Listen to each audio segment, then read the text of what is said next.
Hey guys, welcome to the channel. As you see in the thumbnail, what if Naruto wants women recognition and harem with lottery girls? Before I start, please do support for more awesome content, and subscribe my channel and like this video. Go support and follow the diamond avatar for writing that awesome fanfic, and also make sure to comment on this story. Link in the description. As usual, two frantic ninjas that were well known for quarreling could be heard throughout the park.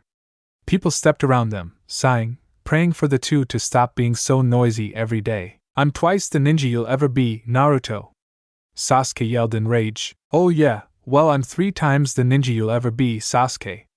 Naruto retorted. I'm 5 times the ninja you are, 10 times, 20 times, 500 times you, Sasuke. Well then I'm infinite times you. Oh yeah. Well I'm Naruto squinted in thought. Infinite u plus 3, that's not even a real number, idiot, Sasuke said coolly. Shut up.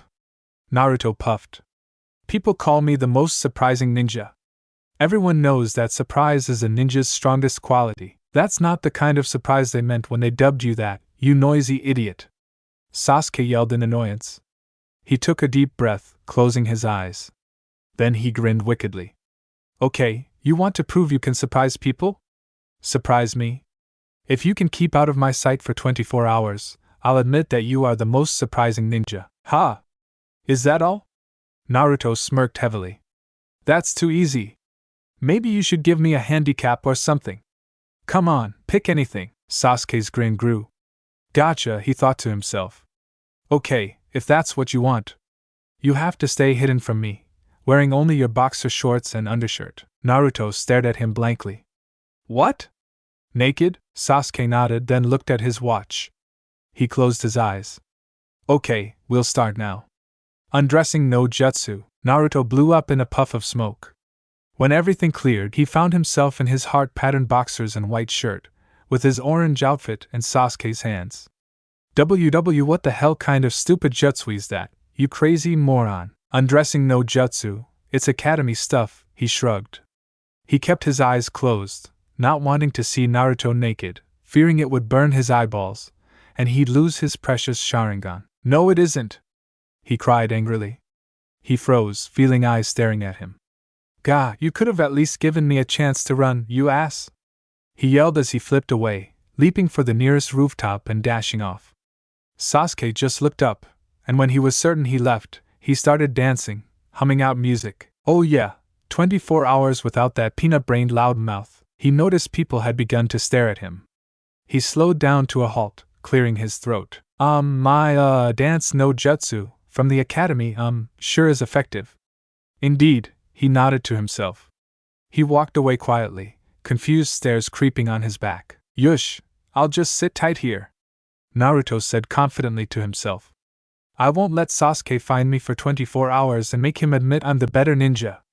He stopped and thought. Was that what he said he'd do? Of course it is. Naruto had cleverly disguised himself onto the roof of a local 24-hour general store, filling his hands and feet with chakra to grip the roof as well as donning camouflage to look like the roof's texture. He smirked, chuckling to himself. You're mine, Sasuke. 23 hours had passed. Needless to say, any ordinary person would have grown tired of holding the ceiling long ago. In Naruto's case, his limbs were all cramped, his face squished in pain and fatigue. His arms and legs were shaking, eager to let go. Not yet, almost, when he muttered. Then again, maybe if I get off for just a minute. At that moment, he heard the doorbell chime and saw Sasuke walk in. Tears formed in his eyes. What the hell kind of timing is this? He whispered in exasperation. Hey, Sasuke-kun! The manager greeted him. He was a burly man with a bushy mustache. Sasuke nodded in acknowledgement. Just milk, Sasuke said, placing the bottle on the table along with some cash. The door chimed again. Naruto glanced to see Hinata walking in, carrying a purse in her hand. Gee, good morning, Sasuke-kun, Hinata said with a bow. Sasuke grunted back. He pointed at his milk. Getting milk? Yes, I see, Hinata answered shyly. That's good. Yes it is, Sasuke said coldly. Naruto looked at the two in wonder. Man, what a dull conversation topic, he murmured. The door chime went off yet again. This time, a strange man Naruto had never seen before walked in. He was roughly as big as the storekeeper. His jacket, which had a tall collar, shielded his face. Naruto tried to check for a forehead protector, but couldn't see one. On his back, he carried a menacingly large metal club. "Welcome, sir," the store manager said. "Can I help you?" "That depends." The man's voice was rude, ticking Naruto off.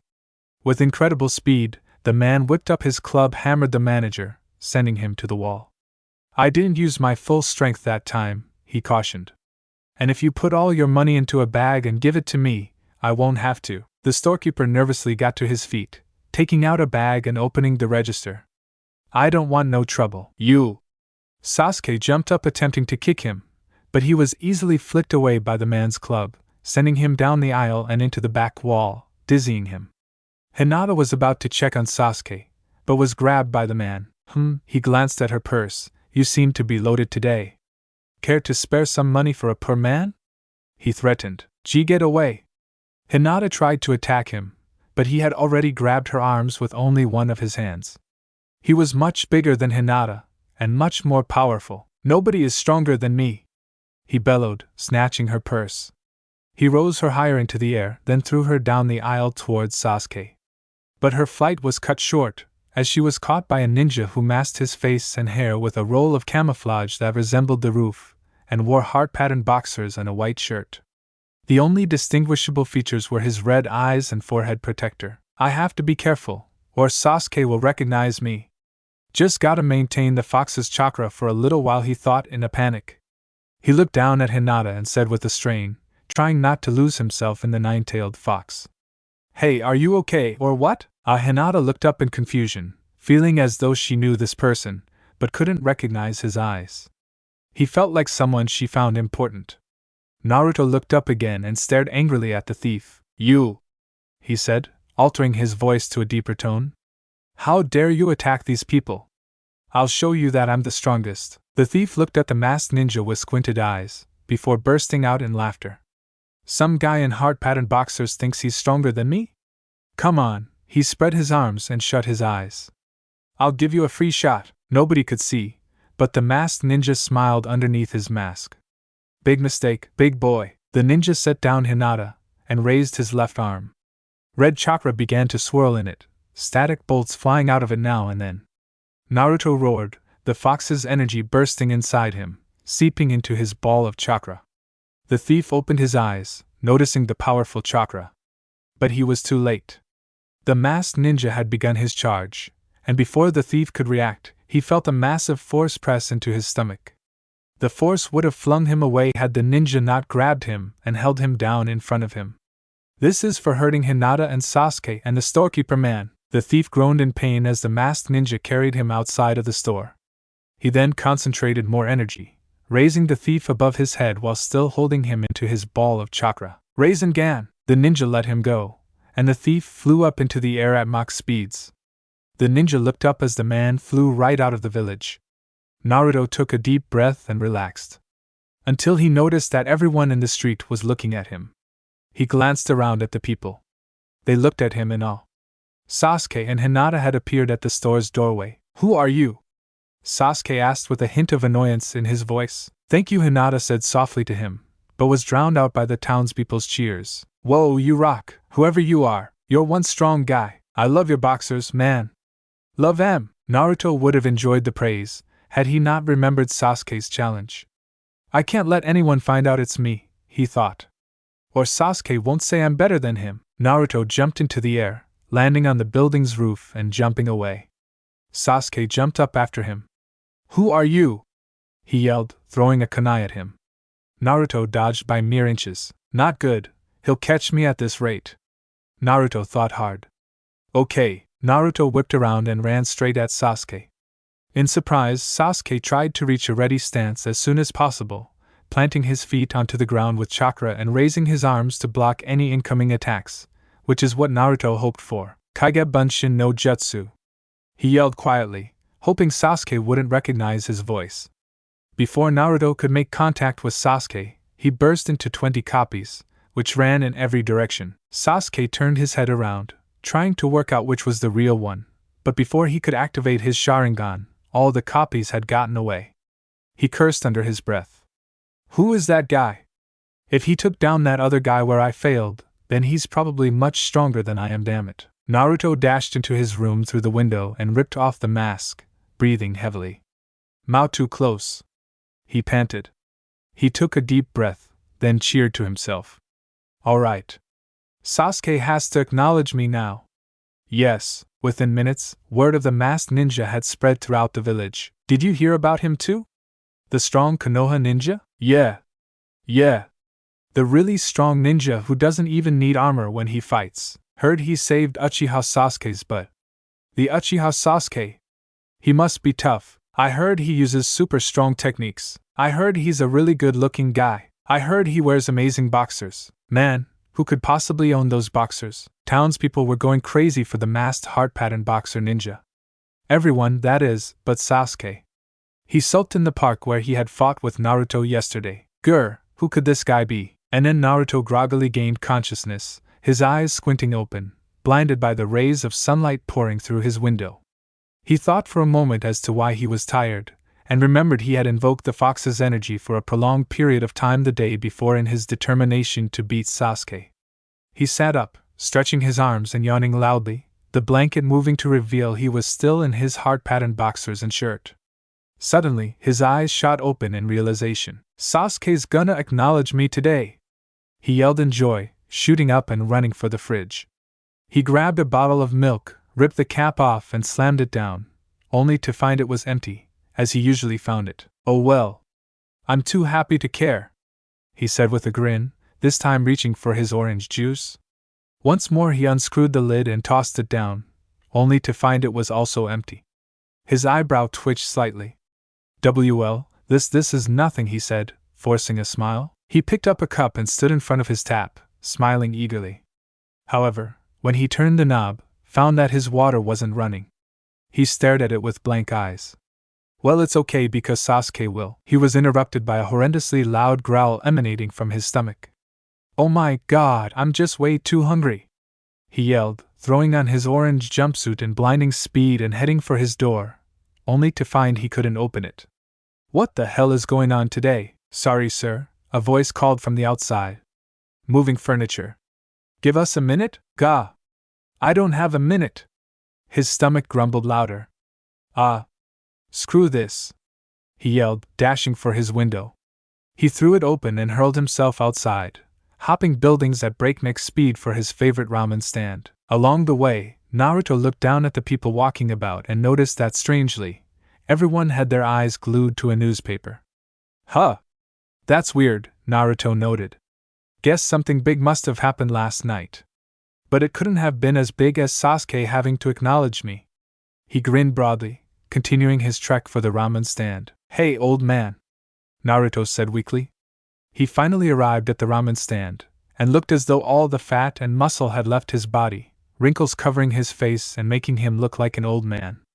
He didn't even have the energy to raise his head. 3 bowls of ramen on the double.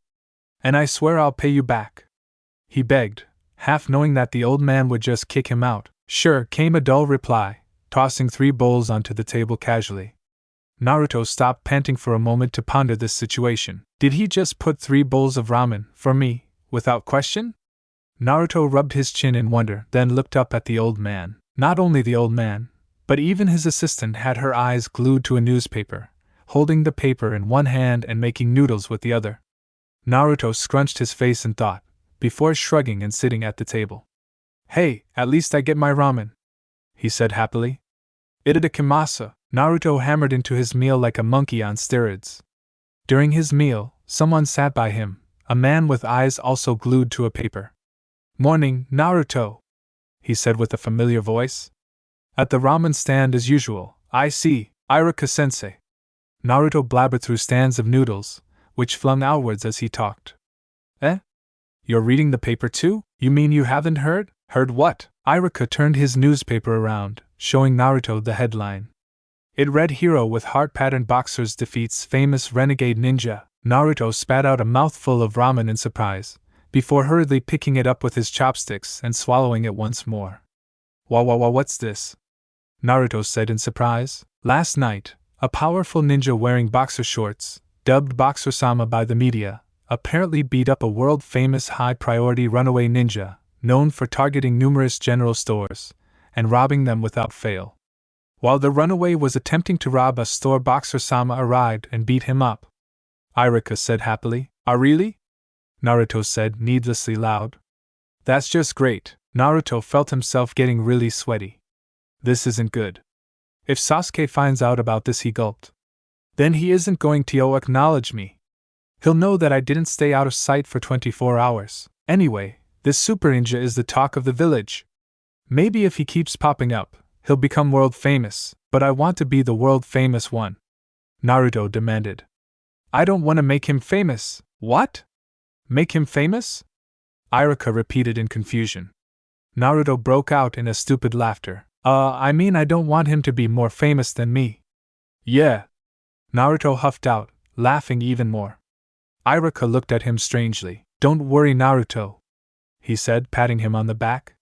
Someday, you'll be famous, just like Boxer-sama, he said, as he pointed at a caricature of Boxer-sama, as described by witnesses. Apart from Naruto's attire, he was also drawn with more muscle and much taller. Naruto looked at it nervously. Of course I will, Iruka-sensei, he said with a sigh. Naruto sat in the park on one of the trees, his face frowning. Gah! How did this happen? Naruto mumbled to himself. If Sasuke finds out, he won't let me hear the end of it, and he'll never say I'm better than him. I've got to find a way to make people stop thinking about me as some boxer short-wearing freak. He looked down and noticed Sakura walking with Tenten, Ino, and Hinata. At the notice of Sakura, he hopped down to greet them, taking his mind off his Boxer-sama problem for a moment. He landed right in front of them, making a flashy entrance as he was inclined to do. Hey girls! He greeted them ecstatically. Hey Sakura, how've you been? He said happily. Yeah, hi Naruto, Sakura responded dully, showing how little attention she was paying him. Hinata, however, waved shyly to Naruto, her face flushed. Naruto saw that Sakura was in a deep conversation with Tenten and Ino. Anyway, so I heard that he's a total hunk of a guy. They said he's as strong as a Hokage. No way! Tenten gasped. But still, he did supposedly beat someone Sasuke couldn't, and also the guy that he beat was a really famous criminal. He must be totally dreamy, Ino said with a flutter, her eyes shining. Who are you girls talking about? Me? He said with a grin, posing. He was answered with a sharp blow to the face from Sakura's fist. Of course not, idiot. As if you could be anything great. She sighed. We're talking about Boxer-sama. He's totally awesome. Tenten squealed. Naruto looked up at them from the floor, his nose bleeding slightly. But that is him, he mumbled. Hinata went over to Naruto in a worry, taking out another container, similar to the one she had given Naruto during the Chunin exam. If you want, you can have this, she said shyly, presenting the salve to Naruto. It should help ease the pain in your face. Hee, thanks as always, Hinata, he said, accepting the medicine and dabbing it on his nose. Man, I wish these girls wouldn't be such brutes and be more like you, he commented with a smile. A smile, which was promptly wiped off by Sakura's foot. Who's a brute? She said, her face burning with anger.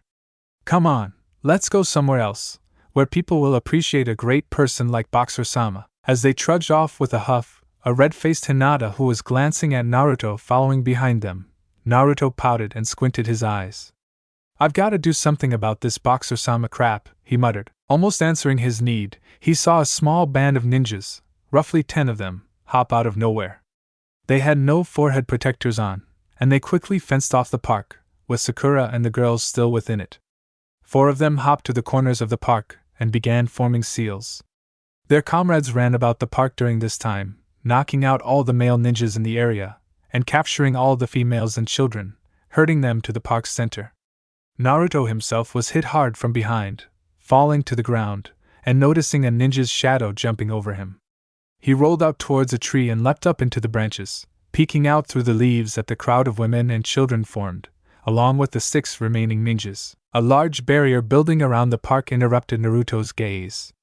Naruto realized that this came from the 4 ninjas that were forming seals. He looked around. All the males were either mere genins or townsfolk, nobody around who could stand up to the strength of 6 ninjas, who from Naruto's point of view seemed fairly strong. People of Konoha. One of the ninjas, which Naruto presumed to be the leader, called out, using a jutsu to amplify his voice around the entire village. One of your annoying ninjas has beaten up a good friend of ours, named Bashuma. We want this ninja. This ninja named Boxer-sama. And if he is unable to get past this barrier and beat us, he pointed at the crowd of women and children. These people will all face terribly embarrassing things. Naruto looked out blankly. Right. From outside the barrier, crowds were beginning to build up, high-level jounins and shunins being called for. Naruto already formed something of a plan. Okay, he whispered to himself. If I go out there and get my butt kicked, they'll think that Boxer-sama is just a loser.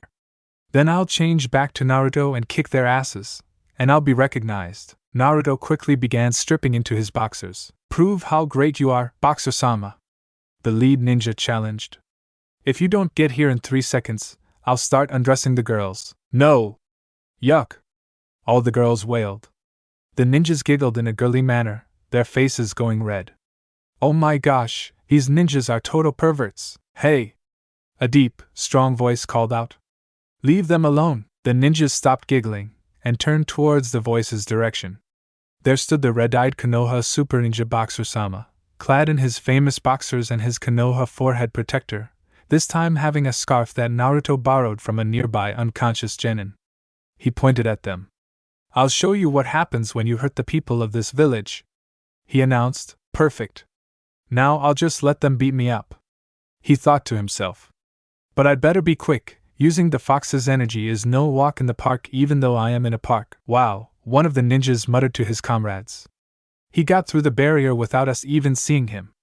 They noticeably began to sweat nervously. Don't be afraid, the leader called, pointing back at Boxer-sama. Attack him with all your might. The ninjas uncertainly moved to engage Boxer-sama, all forming various seals. Boxer-sama prepared for their attacks. One by one, the ninjas began finishing their seal formations. Fireball, water bomb, dirt clump, air thrust, gravity push, sheep rampage, sheep rampage? Naruto mumbled before a crapload of attacks hit him directly, smoke filling up the barrier, followed by a rampage of chakra-formed sheep trampling across him. When the smoke cleared, Naruto was lying in a heap, in the middle of a large crater. Ha! This guy's nothing, one of them said. Let's finish him already. Wait! The leader exclaimed. This can only mean one thing, he's playing us. The other ninjas looked at him in confusion. What do you mean, sir? He took out Bashuma in one shot. He must be playing us. Naruto looked up, wondering if his plan worked. Due to the previous attack, not only was Naruto in no condition to move, his ears were ringing with the sound of buying. He couldn't make out what they were discussing. Suddenly he saw 4 of the ninjas head for the group of women and children they had captured, and each grabbed one. To Naruto's horror, they had grabbed Sakura, Hinata, Tenten, and Ino.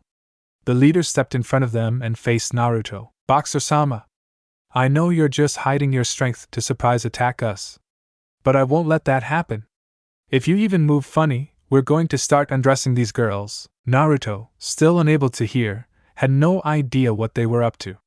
But noticing that his friends had been grabbed, stood up in pure anger, letting the red chakra seep from his body, making him burn red. Let them go! He yelled with a voice of rage, intimidating his opponents. He yelled partly from rage, but mainly because he couldn't hear himself to control the moral of his voice. I said don't move, the ninja repeated, signaling the other ninjas to grab the girls' clothes. The girls shrieked in embarrassment, much to the pleasure of their captives. We'll rip their clothes off, I swear. I can't hear a damn thing you say, but I'm still gonna kick your asses. He dashed at them in anger, scaring them even more. Do it! Rip their clothes off. He'll stop if we rip their clothes off, the lead ninja called in fear. The ninjas frantically tried to rip their clothes, but the girls struggled a lot, making the task difficult. Naruto had already begun his onslaught, completely forgetting his plans to make Boxer-sama look bad. He had turned into a red ball of fury, jumping onto each of them and belting the crap out of them with his bare hands. Within minutes of Naruto's frustration, all 6 ninjas were on the ground in a writhing pit of pain. Naruto's hearing had returned to normal, the ringing of sheep leaving him. Naruto headed over to the girls. Sakura, Tenten, Ino, Hinata, you all okay? He asked before slapping himself inside. Gah! I shouldn't use their names. They might know it's me and tell Sasuke, and then it's all over. In a panic, he ran before the girls could answer, leaving them in awe that the famous Boxer-sama knew their names. He dashed right at one of the ninjas holding the barrier. Break the barrier before I beat you up! He yelled in despair. The ninja's face went pale as he hurriedly complied. The barrier fell at the loss of one of the ninjas, and Naruto dashed off over the hordes of people who began clapping in awe of Boxer-sama. Had Naruto looked down, he would have seen Sasuke in the crowd, staring up at Boxer-sama with hard eyes. Who are you? Naruto had changed back into a spare orange jumpsuit he had at home, and returned to the scene in order to pick up the clothes he left behind at the park. He saw the ninja band in binds, most of them badly bruised and wounded. Naruto walked past the group of girls on his path to the tree with his clothes, and overheard them talking. He's so amazing! He saved us! What a great guy! Oh my gosh! I love him! I love Boxer-sama! Goodness, his boxers, they're just so awesome! Naruto's eyes felt slightly teary. They finally like me, he whimpered. But it isn't me? This sucks. He saw Sasuke, and finally remembered he was meaning to get his acknowledgement. He strode up with pride, forgetting his worries. Sasuke! Naruto called out. I beat your challenge. You have to acknowledge me now. Sasuke didn't even look at him. What challenge? I don't remember. Leave me alone, I'm busy, he mumbled to him with angst in his voice. Naruto wailed. I've been waiting for this all freaking day. You have to say I'm better than you. Better than me? Sasuke said sarcastically. You're not even able to compete with that boxer's idiot. Let alone me, idiot. You're an idiot. Don't use idiot so many times in one go. And stop calling me an idiot, you idiotic idiot. Naruto cried out in despair. Man, now you're making me say idiot a lot, you idiot. More whining ensued from Naruto's mouth, heard by all, yet listened to by nobody. Naruto finally sighed and calmed down. Man, this couldn't get any worse. Suddenly, numerous ninjas from the various villages were arriving, all carrying notebooks or tape recorders or cameras. We want to hear about Boxer-sama, they explained. He'll be famous throughout all the villages. It's a great scoop. Naruto sulked even harder. Why, when I say it won't get worse, it does. Tears flowed from his eyes like waterfalls. Someone make it stop. It sucks. Today, nothing seemed to go Naruto's way. A week had passed since the incident at Konoha Village's park, and the name Boxer-sama was known throughout the many hidden ninja villages, even sound. Naruto, Sakura and Sasuke were on a mission with Kakashi, in which they were taking care of one of the school's classes. Konohamaru's class to be precise. Man, I wish people would shut up about this Boxer-sama crap, Naruto complained as he watched the class run their 499th lap from the sidelines. For once, I could almost agree with you, Sasuke grumbled under his breath. Sakura was unimpressed. You two should feel honored that such a cool hunk of a ninja could be found in our village, she scolded. Naruto looked at her in surprise. Did you just scold Sasuke too? Naruto said in awe. Sakura's face went red. Why no? No, of course not, stupid Naruto, she yelled, punching him in the face. However, inside she too was very surprised that she was actually talking back against Sasuke. Boxer-sama was really getting to her. Konohamaru and his class stopped in front of them, panting slightly. Were you guys just talking about Boxer-sama? Konohamaru asked angrily. I hate that guy. He thinks he's so great just because he beat up some guys. Naruto. Beat Boxer-sama up. What? Beat myself up? Naruto asked in confusion before hitting himself. I mean, yeah. Boxer-sama is a loser. I'll beat the crap out of him if I see him. Although I don't want to beat myself up, he thought. You can't even beat me, idiot, Sasuke taunted. If he's really as strong as a Hokage, you don't stand a chance. Shut up, you. Naruto yelled at him in anger. Naruto's mood was becoming crummy, so he took it out on the class. All of you. 500 more laps, eh? In the Hokage's office, Tsunade was frantically shuffling around numerous bundles of paper, made up of mission offers, notices, wanted posters, love letters, and newspaper articles. The one thing they had in common, they were all related to the one and only Boxer-sama. There was even a weird manga with him on the front, called Boxer-sama no Boxers. Damn it, this Boxer Baka is really making my life hell, she yelled, throwing in a good amount of obscenities. Shizen, attempting to assist her on her own desk, tried to calm her down. Come now, Tsunade-sama, Boxer-sama has helped the villagers twice. You should think better of him. Better of him? Tsunade said sarcastically.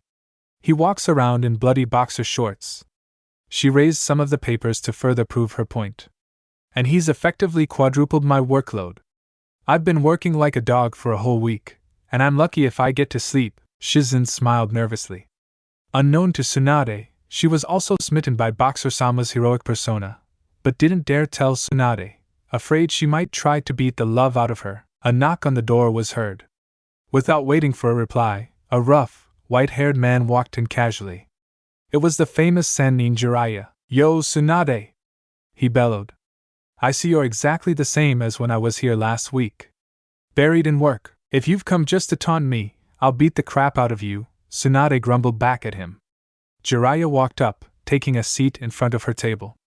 He was about to put his feet up, but the death glare from Tsunade made him think otherwise. So you must really hate this Boxer-sama character, Jiraiya said, flicking through a notebook, mostly filled with the vital statistics of the many women of Konoha.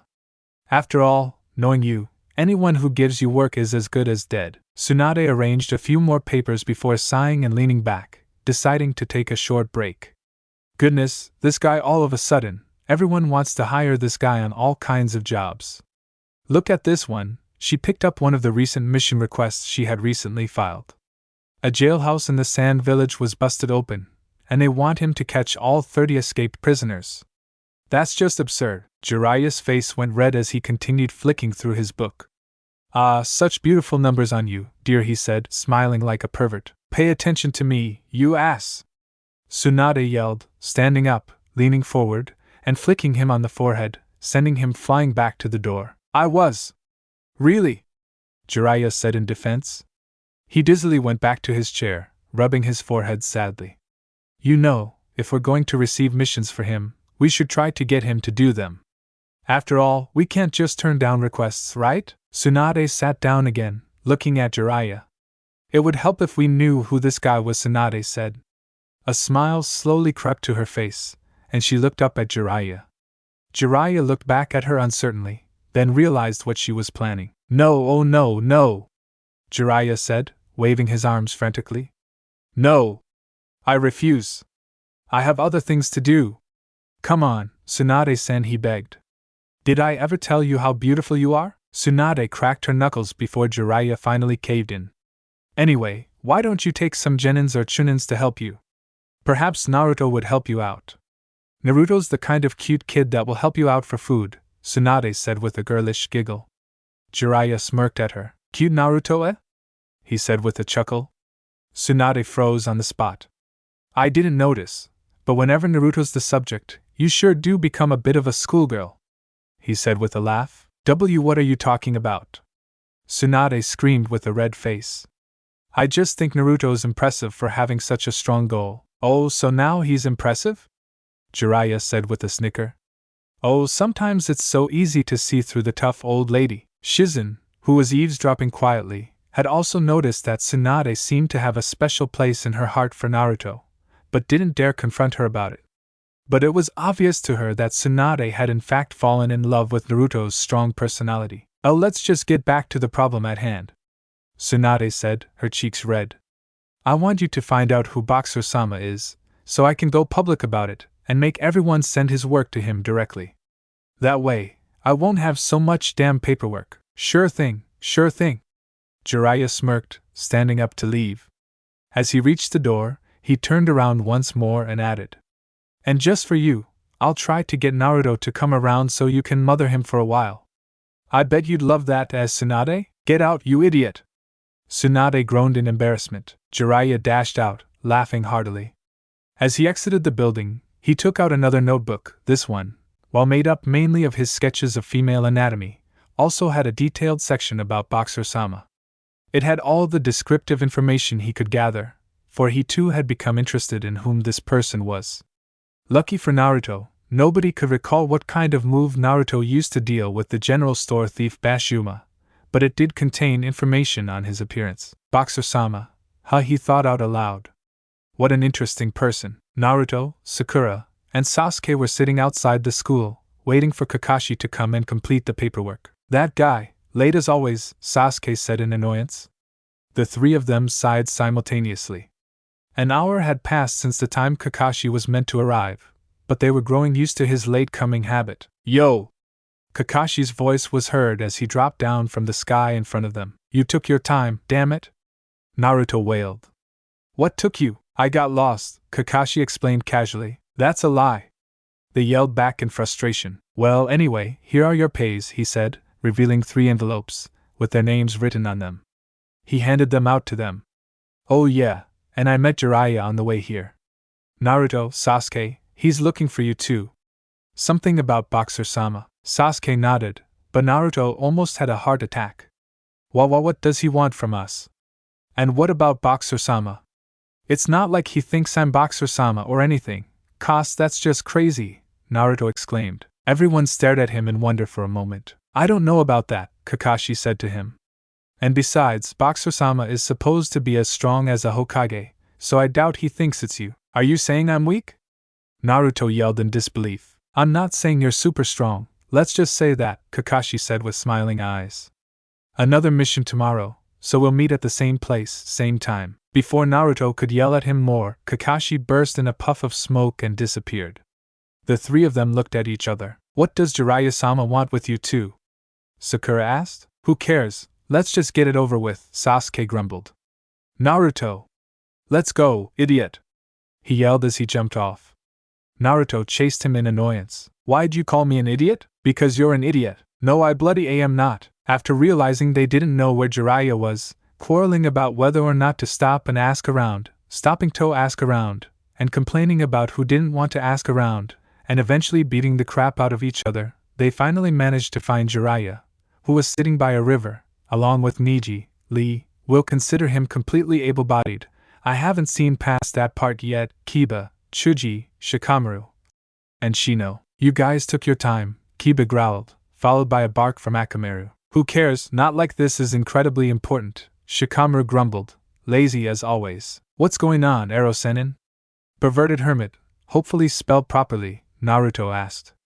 Jiraiya grumbled. Don't call me that all the time, he yelled.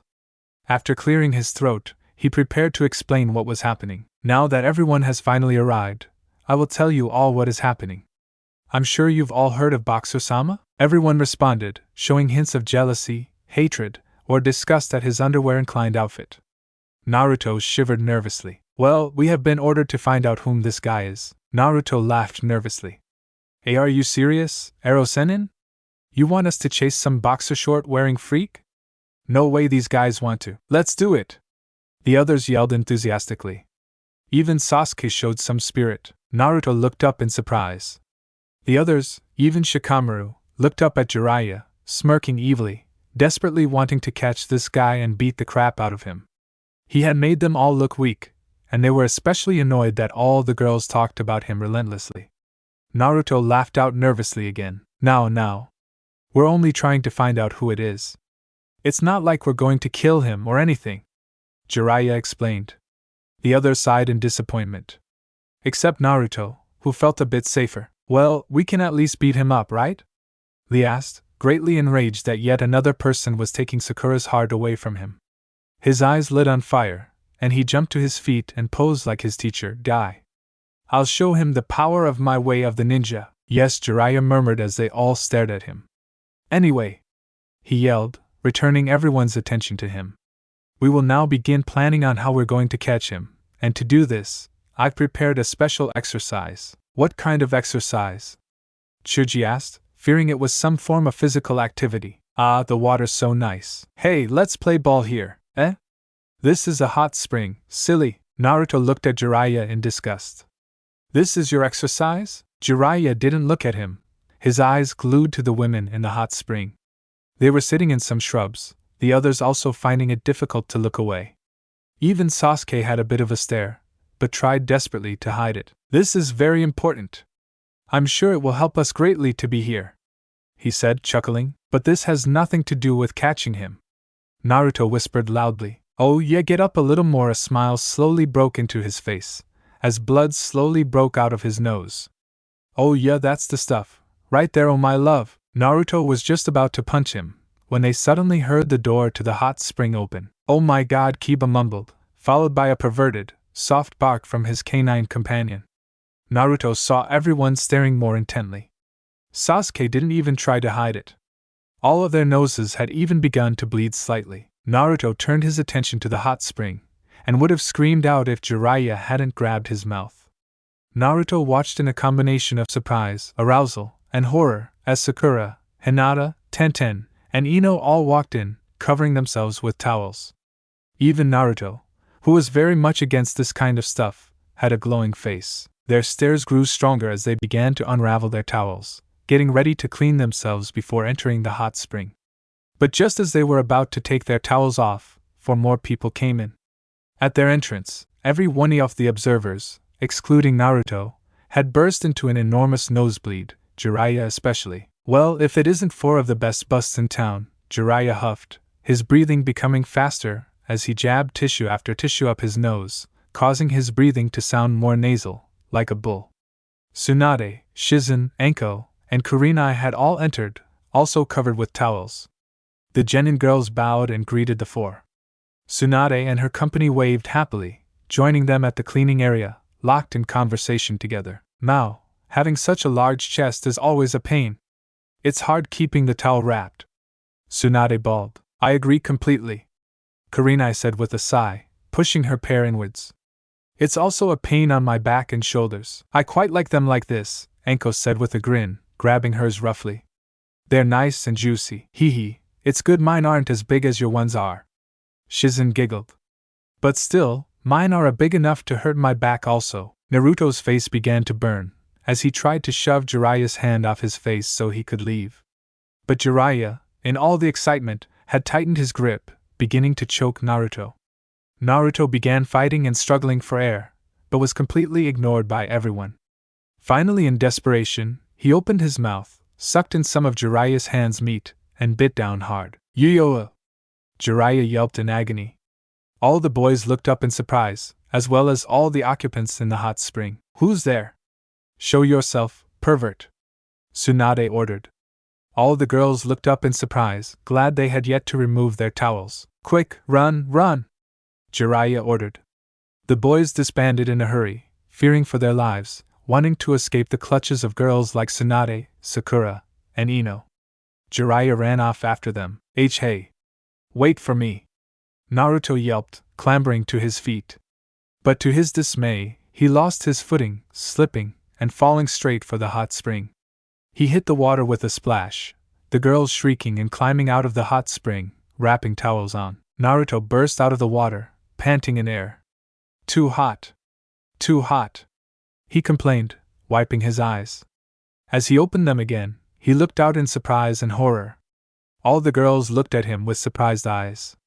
Especially the ones who knew him: Sakura, Ino, Tenten, Hinata, Kurenai, Anko, Shizen, and Tsunade. They stared at him, some showing embarrassment, namely Hinata and Tsunade, some showing plain surprise, Shizen, Kurenai, and Anko, but the one thing they all showed was pure anger. "Naruto," Sakura said, her voice rising slowly. "You idiot!" they all yelled, as they ran at him and trampled him.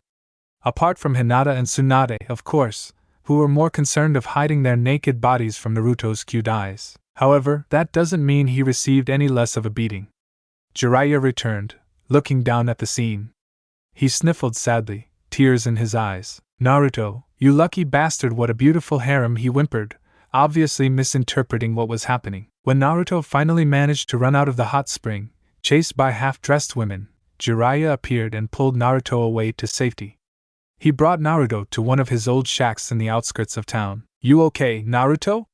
Jiraiya asked with a chuckle. "You looked like you were having fun." A beaten, bruised, black-eyed Naruto stared at him, his eyebrow twitching. "If that looked like fun to you, then you are an idiot, Erosenin." Come on, he bellowed. "Well, you may as well change your clothes, you'll catch a cold." Naruto hadn't noticed that Jiraiya, throughout the time they had known each other, had begun to treat Naruto like something of a son, often finding himself worried about the little blonde-haired child. Yeah, Naruto mumbled, too fatigued to think. He began to remove his jumpsuit, zipping it down, revealing his white shirt, soaked and see-through, followed by. That's when Jiraiya saw something that almost made him yell out, "Naruto, you." He stuttered. Naruto looked at him drowsily. What? You're covered in marks of love. Those are bruises, you stupid hermit. Bruises! Naruto yelled, finally pulling his jumpsuit down past his stomach, to reveal his heart-shaped boxers, which he had, by chance, chosen to wear on this day. Jiraiya looked up at him with a serious face. Naruto, your boxer-sama? Naruto jumped, his mind fully waking up 1 minute too late. He whipped around, standing in his shirt and hard-patterned boxers, looking for an excuse. Well, he thought for a moment. I know. Reverse psychology, yes. I am Boxer-sama, Naruto said casually. From Jiraiya's surprised reaction, Naruto put 2 and 2 together. That didn't work as well as I hoped. Once again, Naruto proves that he is quite unique, being one of the few, if not the only, super ninja around to lose his hidden identity within 1 week. Shino, staying at home with his father, suddenly began to feel ill a few minutes ago. Believing it was just gas or something of the sort, he tried to ignore it, but found the pain to grow to a point that it was unbearable. Is something the matter, son? Shino's father, Aburame's Shibi, asked with concern, lowering his newspaper. As people had been doing for the past few days, he was reading one of the many columns of Boxer-sama, a gossip column just about him and his romantic escapades. You've been clutching at your stomach for some time. Shino cringed from the pain in his stomach. It feels as though I ate something bad. Strange, I haven't eaten anything particularly strange, just the usual fertilizer for my bugs, God. Shibi asked? There is one other possibility, something that only ever happens to people of the Aburame clan. However, it's a very rare occurrence. Shino looked in interest. And what kind of occurrence is it? Well, Shibi got up and picked a book out of a nearby shelf and flicked through the pages, looking for something. It is believed that the insects that we house in our bodies will slowly but surely gain an intellect of their own. Of course, they won't peak at our level, but they reach a point when they can independently do things, such as attacking, harvesting, and collecting, without the need to be ordered by their master. They instantly seek out what they believe to be necessary for themselves or for you. And how does this relate to my stomach ache? Shino asked, unable to find resemblance of the two. Shibi finally found the page he wanted, and turned the book around to show Shino. In it was a picture of one of their ancestors. Or at least what used to be one of their ancestors. Instead, there was a pile of their ancestors' body parts, combined with blood, guts, and a massive pile of vegetables. Where normal people would have puked like mad, Shino stared at it with a raised eyebrow, almost indifferent. What does this mean? This is your great-great-grandfather's cousin's aunt's sisters. It went on for a bit. Cousin's husband's stepdaughter's okay, so it had a little bit more. A strange twin brother's unborn son's mother's father. I can't remember his name, however. Yet he remembered all that, Shino thought to himself with a sigh. The bugs in his body were convinced by their host's mother that he wasn't getting enough vegetables in his diet. So the bugs, using their small amount of intelligence, would gather vegetables, shoving them into his body any way they could. Any way? Shino asked, shivering at the thoughts it gave him. Indeed. They shoved them, not only through the holes meant for the bugs, but also through his mouth, his nose, into his ears. His father shuddered. I think they even forced some through his chakra holes. Crazy little bugs. Shino started to sweat uncertainly. So you think this is happening to me? Well, maybe, his father replied calmly. Let's find out. Tell them to remove anything they had in your body, and you better specify through where. You wouldn't want it coming out, you know. Shibi pointed at his behind with a face of agony. Right, Shino said. He channeled his energy, telling them to bring out everything they brought in, through the holes in his hands. Immediately, the bugs complied, bringing out item after item. But it was what the items were that shocked Shino. What the hell? Shino yelled uncharacteristically, his voice actually becoming much louder than a whisper. Laid out in front of him by his bugs was merchandise. Fan books, posters, action figures, even underwear. And yes, they were all from one certain celebrity. Son, I don't normally ask you about your hobbies, his father asked nervously. But you're not a fanboy for Boxer-sama, are you? I mean, it's not like I'm questioning your loyalty or anything, it's just. Shino eyed his father with an ice-cold face. Dad, shut up. Shibi smiled, patting his son on the head. There's my Shino. You're a real manly badass, he said with a sigh of relief. Shino thought back to the day he was with his team, a few days ago that week. It was the day after the incident at the park. Flashback. Boxer-sama? Hinata asked curiously. TSK, they're talking about that moron that wears underwear and runs all over the place. Kiba scowled angrily. As usual, Shino was fairly silent, but his ears perked at the sound of this strange news. He was the one that saved that general store, Kurenai explained, reading the newspaper article. You were there, weren't you, Hinata? She asked, looking at Hinata, who responded with a shy nod. Bah, I could care less about that guy, Kiba shrugged. He's probably just some idiot out for attention. Now, Kiba, Kurenai scolded, folding her newspaper. Boxer-sama would be a good role model for all of you. As ninjas should be, he's out there for the better of the village. He's also breaking laws, running around naked, Kiba murmured. Shino was still listening intently. He hadn't known that Boxer-sama would become this famous, be spoken about this highly. However, he did read the first article on him when it was written, but hadn't known that practically everyone in the town had read it. Anyway, I'll just say this, Kurenai said, calling their attention. It would be very good for your growth as ninjas to take in as much of Boxer-sama as possible. It'll be very healthy for all of you to learn from his ways. Shino sighed, realizing that Kurenai's words had almost made him blow up, showering boxer shorts and merchandise all over the place among his limbs. He whistled with a low pitch, relieved he wouldn't have to die in such a stupid way. But the thing that stung him the most, his little bugs were apparently fans of Boxer-sama. And it wasn't the merchandise that told him that, it was the fact that they were all wearing miniature boxers, which he immediately ordered them to take off and burn, then contain the ashes and lock it up forever. They murmured quietly, saying things in bug language like, man, Shino's tight, he's just jealous because we've got awesome boxers, and Shino's being a bitch. Boxer-sama had made Shino's bugs think he was an ass, and almost inadvertently killed him, and Shino didn't like that sort of thing. Hey, Dad, Shino said, his normal calm tone returning. I think I want to kill Boxer-sama. Shino's dad sat back down, flipping through his newspaper once more casually. That's terrific, son. Kiba's story. Kiba was busy training with his dog Akamaru in the forest he trained in many times before. He set up 2 duffel bag figures, tying them up with rope. Okay, ready, Akamaru? Kiba said with an evil grin. Bark. Akamaru responded with energy. They faced the 2 targets. Time to test out our new super trump card. Kiba yelled in excitement. Ready? Let's go. They ran up to the targets, yelling out. They leaped, flying through the air, their mouths beginning to open up, and then, chomp, the 2 latched onto the puppets, biting down hard. This would have been a very plain attack, had they not bitten where they did. That's it, Akamaru. Rip them off. Kiba yelled between bites, straw inside the puppet beginning to pour out of the hole he was ripping out. It was quite an intimidating scene to watch. A boy and a dog latched onto the groin region of 2 straw men. Men especially would find this technique gruesome and worse than death. After they were satisfied that the technique was a success, meaning the hole in the groin region was massive, they sat down to have a snack, which was of course dog biscuits. Nothing like our family dog biscuits, Kiba said, chomping down on them. A sound in the bushes caught their attention. They stopped eating, sniffing violently. Who's there? Kiba demanded. Show yourselves, Arf. Akamaru barked out menacingly. Hold on, we'll come out. A girl's voice called. When Kiba saw the girl, he was taken aback. Her features seemed surprisingly rough, much like Kiba, with an animalistic feel about herself.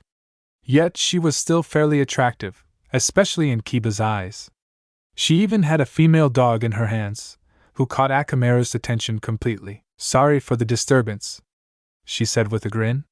We smelt the dog treats and well, we couldn't help ourselves. Kiba grinned back at her. Why don't you 2 join us then? He said, patting the ground. Really?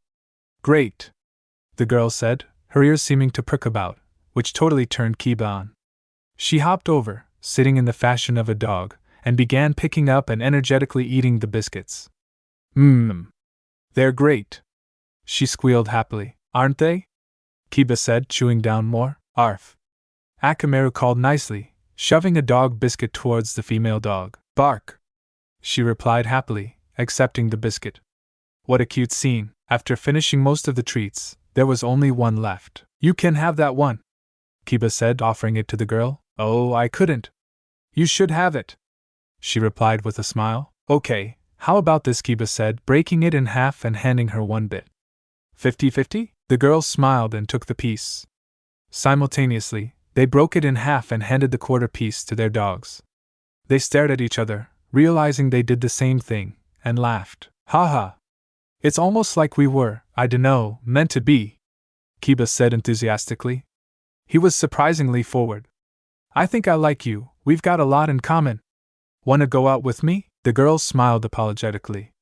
I'm flattered, but I'm sorry, my heart belongs to someone else. What? Kiba said in surprise. Tell me who it is, I'll beat him up and prove I'm better. I don't think you can, he's meant to be quite strong. Have you heard of Boxer-sama? He's so incredible. I want to marry him someday. Kiba's jaw dropped open. First the papers, then Kurenai, and now the girl of his dreams? Kiba fumed, steam coming out of his ears. Arf arf? Akamaru asked. Translation, will you be my dog, you wild beast, you? Bow wow, the female dog replied. Translation, I'm sorry, but I'm in love with Boxer-sama's boxers. The girls bowed goodbye, leaving the two there, heartbroken and very pissed. Arg! Kiba yelled out at the top of his lungs, scaring the birds away. Boxer-sama not only broke my heart, but his goddamn boxers broke Akamaru's. I'll kill you, Boxer-sama! They yelled, except Akamaru was more like Rar-Rir-You Roxerera, Lee's story. But Sakura! Lee yelled. I can protect you better than anyone. I know you're strong, Lee, but you're just. Sakura looked at his face and shuddered. Not my type. Besides, Boxer-sama is totally awesome. He saved all of us single-handedly. I could have done that. Lee moaned, posing in Guy's nice guy pose. Sakura stared at him nervously. Of course, Sakura said, rolling her eyes. She playfully glanced at her wrist. Oh. Gee, look at the time. I've gotta go, eat, she said, dashing off. But you don't have a watch. He called out to Sakura's figure as it disappeared in the distance. Lee sighed sadly. He ran, streams of tears following after him, to his favorite teacher's favorite training area, where he saw him doing push-ups with only his head and neck, bobbing his head forwards and backwards to lift his body. Guy-sensei! Lee called out in agony. 1 minute, my excellent student! Guy said, panting. Kakashi just beat me in a staring contest, which is funny, because he only has one eye. Isn't that funny, my cute student? Lee laughed out instinctively. That is utterly, outrageously funny, sensei. When Guy finally stopped, having sprained his neck and swearing to instead do 5,000 pumps of a large boulder with his tongue, he sat down beside Lee, who was looking down sullenly. What's the matter, Lee? He said, smiling broadly, causing his teeth to sparkle. When his sparkle wasn't returned, he tried to be a bit more serious. Am I not impressive enough? Lee wondered out aloud. Am I not strong enough? Lee, his teacher said, putting his arm on his shoulder. He stared at Lee intently, with caring eyes. You're not strong enough. Lee's eyes went dead from what he heard. Tears began to form in his eyes. Sensei, that's cruel. Lee received a prompt backhand slap to the face, sending him flying. You idiot! I said that so that you would want to be stronger. Lee rubbed his cheek, tears running loose. Really, sensei? Wow, you really care about me. He yelled in joy, running up to him.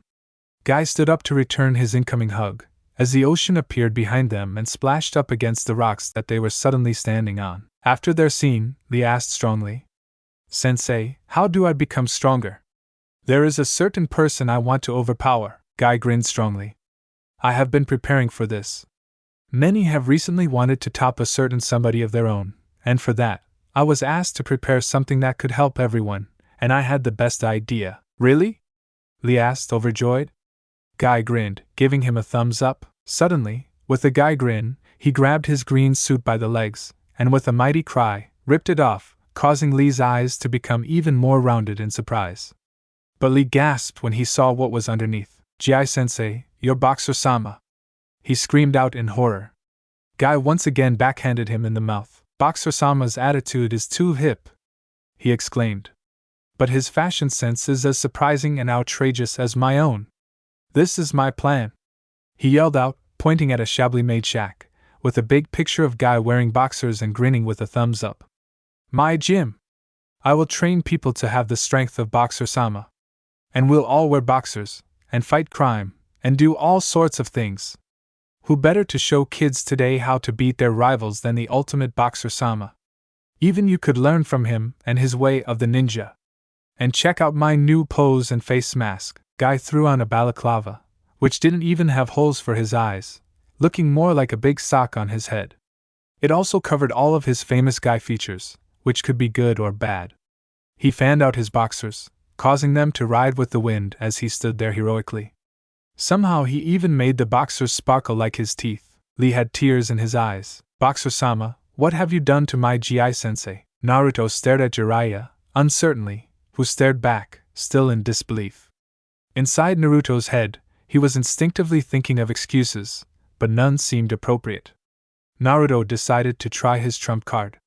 He started to form seals, then punched his palms together. Why no jutsu? In a puff of smoke, Naruto transformed to his female form, posing idly in front of Jiraiya. Mao, Jiraiya-sama. Don't tell anyone that I'm Boxer-sama, Onigi, he said with a cute, high-pitched girl voice.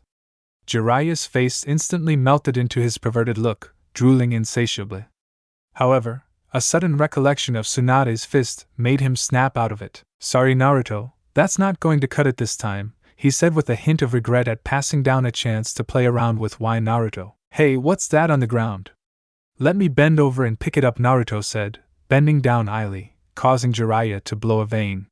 However, Tsunade's fist once again scared the bejesus out of him, bringing him back. Quit it, Naruto, Jiraiya said beggingly. Naruto transformed back, running out of ideas. Please, Ero-sennin, don't tell anyone who I am. If you do, Sasuke won't acknowledge me, he pleaded. Jiraiya looked at him in confusion. I have no idea what you're talking about, but our Hokage asked me to find out who Boxer-sama is. It was an order, Naruto. I'm going to have to tell her. Ero-sennin, please? He whined, latching onto his leg. Jiraiya looked at him in surprise, shaking him about in irritation. Why the hell are you so attached to this Boxer-sama thing for? He groaned. I can't let anyone know, he yelled out. I don't want to be known as some idiot that accidentally showed up in boxers and beat up some famous guy. I want people to know me because I'm Uzumaki Naruto. Naruto calmed down and let go of Jiraiya's leg, sitting on the ground with a determined face. I don't like being Boxer-sama. I tried to get rid of him, but it didn't work. Now it'll be even worse if people find out it's me. Naruto imagined everyone laughing at him. Sakura thinking he was idiot for running around in boxers. Sasuke telling him he failed his challenge. People being serious when they say I've seen Paris, I've seen France, I've seen Naruto's underpants. He knew that Boxer-sama was the one they loved, and definitely not Naruto, the fox beast of a boy. Every village would find out, and he'd never become Hokage. You really don't get it, do you? Jiraiya murmured under his breath. What? I didn't hear you, Naruto asked. Nothing, Jiraiya said, thinking to himself. He was surprised that Naruto hadn't realized what good Boxer-sama could do him. Jiraiya had in fact taken an interest in Boxer-sama's activities fairly early, thinking that Boxer-sama had carried some heroic traits. A warrior who protected people, someone who fought for the sake of protecting, not for fame. He saw valuable characteristics for a position such as Hokage. Which is why he was surprised greatly to know that Naruto, the boy who sought recognition, and Boxer-sama, a mysterious warrior who fought without identity, were one and the same. Jiraiya took a deep breath and sat by him, twiddling his thumbs. What to do? Look, Naruto, I'll make a deal with you. I won't tell anyone. Really? Naruto shot up in joy. Thank you, Ero-sennin, he yelled, hugging him. Wait a minute, damn it. I said it's a deal, Jiraiya said in surprise from Naruto's sudden attack. You've got to do something for me. By not telling Tsunade, she's going to be mighty pissed off with me. God knows what she'll do when she gets me. I'll do anything at all, Naruto said with bright eyes. Jiraiya replied with a smirk. Hey Naruto, can you meet me tomorrow? The next day, Boxer-sama, dressed in his heart-patterned boxers, stood in front of the hot springs, carrying a bucket and towel. A long, deep red ninja balaclava masked his face. A present from Jiraiya, the kind you see in old-school ninja movies. The name of the headgear escapes me. He squinted in wonder. Strange, why does he want to meet me in the baths? He even said that if I meet him as Boxer-sama, he won't tell Tsunade Obasan, old lady. Again hoping I spelt it correctly, he shrugged with a smile. Oh well, as long as he doesn't tell her. Let's go. Boxer-sama waltzed in and up to the counter, where a bored man was skimming through a magazine. Excuse me, Boxer-sama said in his altered voice. I'd like to use the bath. How much? The man, a skinny guy with a massive mole near his lip, a comb-over, and heavy eyeliner on his eyes, grumbled, annoyed that he was being disturbed, and looked up. After noticing his face was covered, he looked down and noticed the boxers. BBBB Bokthathama. He squealed in surprise with a silly voice. Apparently he also had a lisp, completing his unique character traits. It's really you. The one and only. It's stuck an honor, the man said, jumping out of his booth to shake Boxer-sama's hand. I feel though blessed. Right, Boxer-sama said blandly. So how much to use the baths? For you, thir? He said politely. Nothing. For a super celebrity thuck each yourself, you're coming here with payment enough. Oh, I can't wait to tell everyone, I'll have the most popular hot spring ever. The man slid towards Boxer-sama, whispering to him. You haven't gone to any other hot springs, have you? No. Yeth. He squealed in delight. Boxer-sama glared at him with impatient eyes. Yeth. I'm though sorry for holding you, please. Thep and tied, Boxer-sama sighed, pushing aside the curtain and stepping into the male side. Nobody was around, and Jiraiya apparently hadn't arrived yet.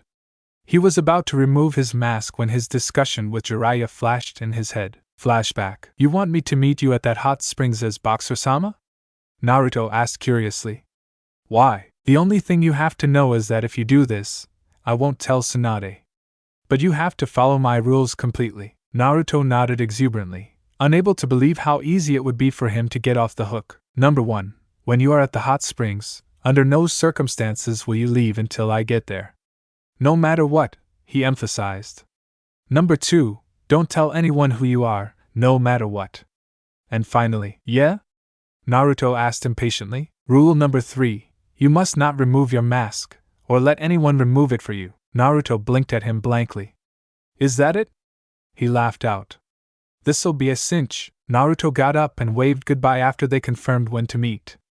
Jiraiya wasted no time in preparing his plan, pulling out a stack of paper and a pen. We'll see if it's a cinch, Naruto? He smirked. Naruto's hand slid away from his face mask, intent on following Jiraiya's rules. He sat by the cleaning area and quickly washed himself up.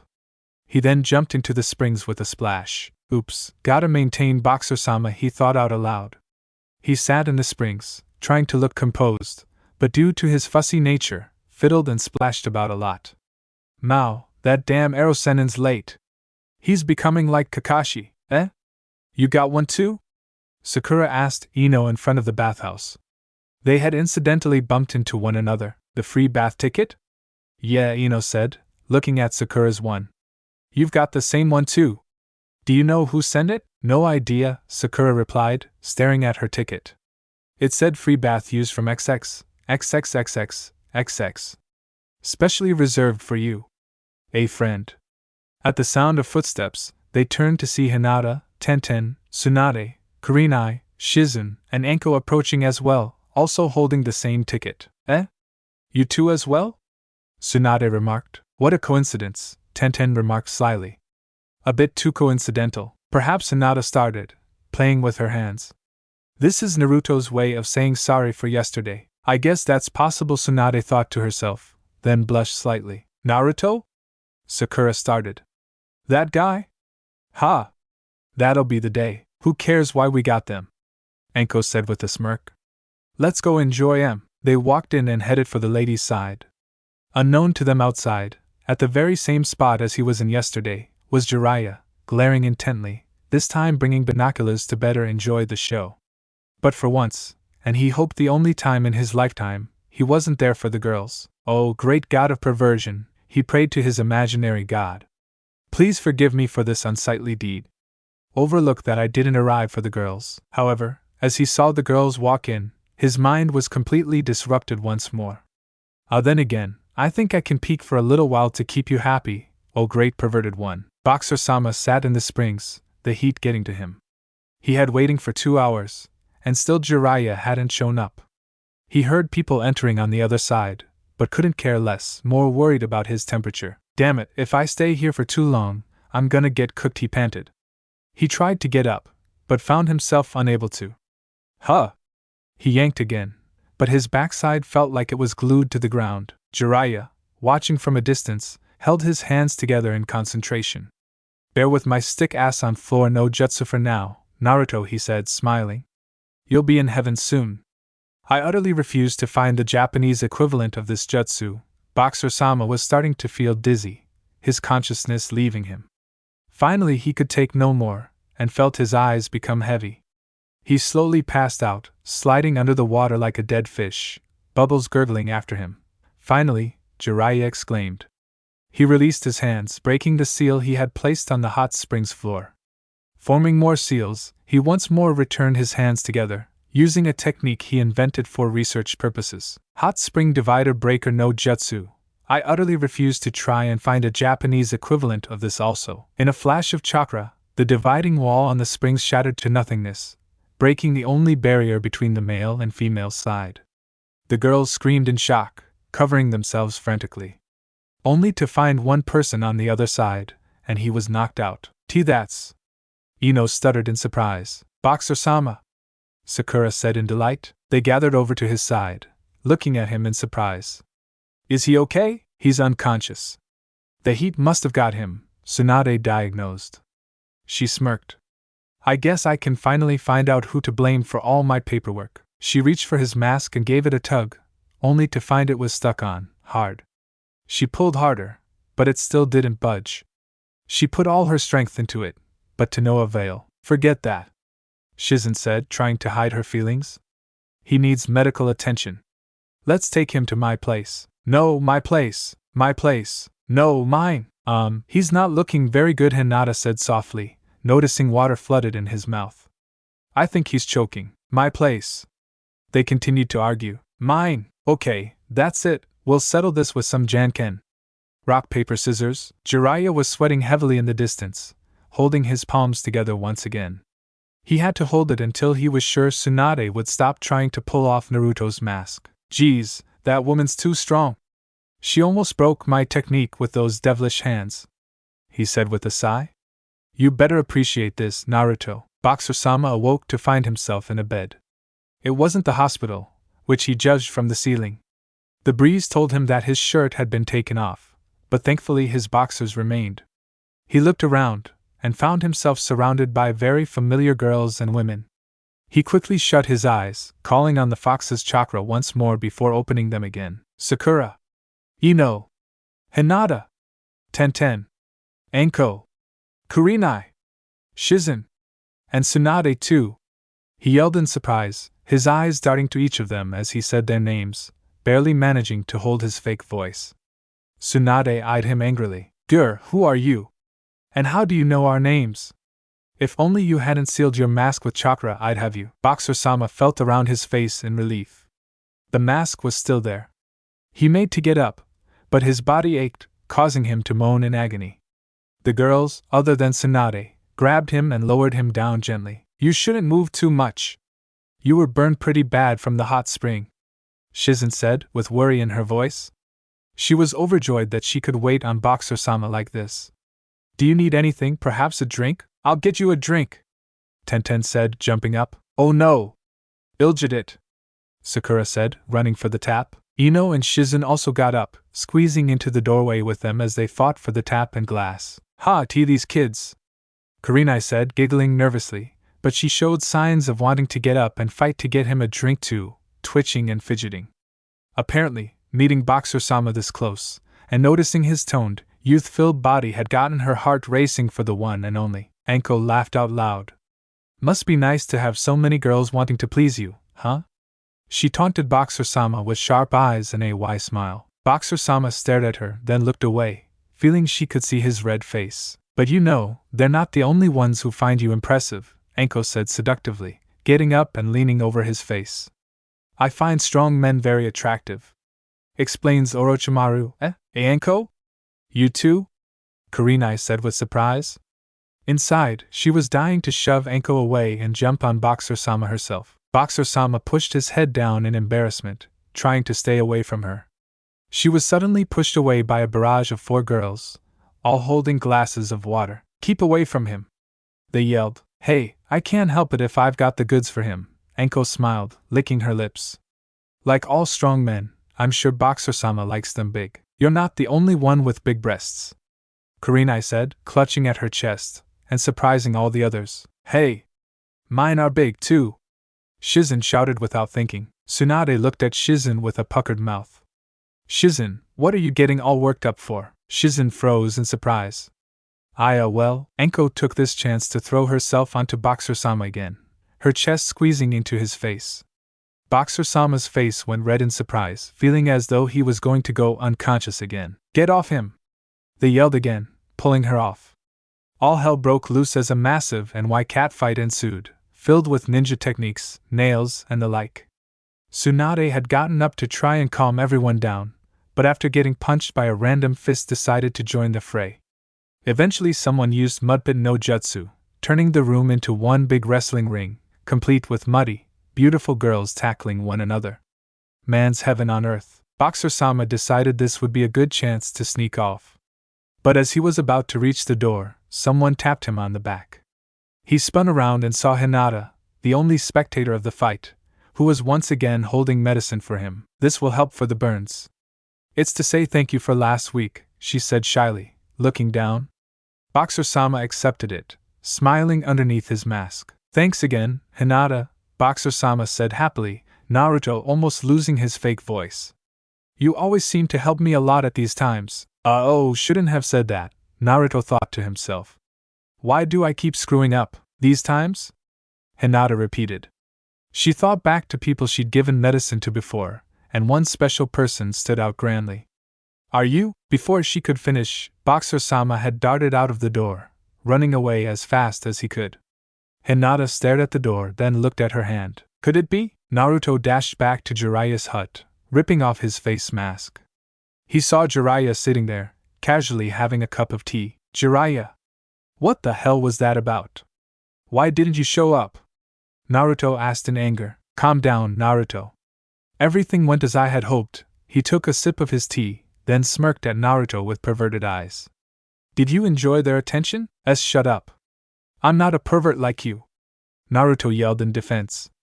His face slowly began to glow red. Your face tells me otherwise, Jiraiya commented smugly. Naruto wouldn't admit it, but he did enjoy the attention, something he got very rarely. On a plus, they were all beautiful girls. Naruto had been maturing unknowingly, starting to think about girls in a more romantic way. Past the puppy love he had for Sakura anyway. Anyway, what do you mean, as you had hoped? Naruto asked impatiently. Jiraiya set his cup down and looked at Naruto seriously. Naruto, remember what happened when you toppled into the hot springs last time with me? Naruto shuddered. Of course I do. They pounded the crap out of me. Jiraiya stared at him. Compare that to what happened today. Naruto opened his mouth to say something, then shut it again. He sighed, a tinge of sadness in his eyes. That's only because it was Boxer-sama. They didn't even ask me if I was okay, and for crying out loud I toppled over a small cliff. Everyone loves Boxer-sama, though. His well-being is important. Jiraiya frowned at him.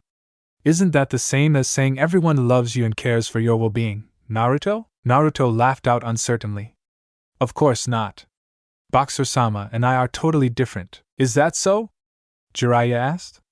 From what I see, you two are exactly the same. Boxer-sama fights for the people, and is a very kind person, he motioned towards Naruto.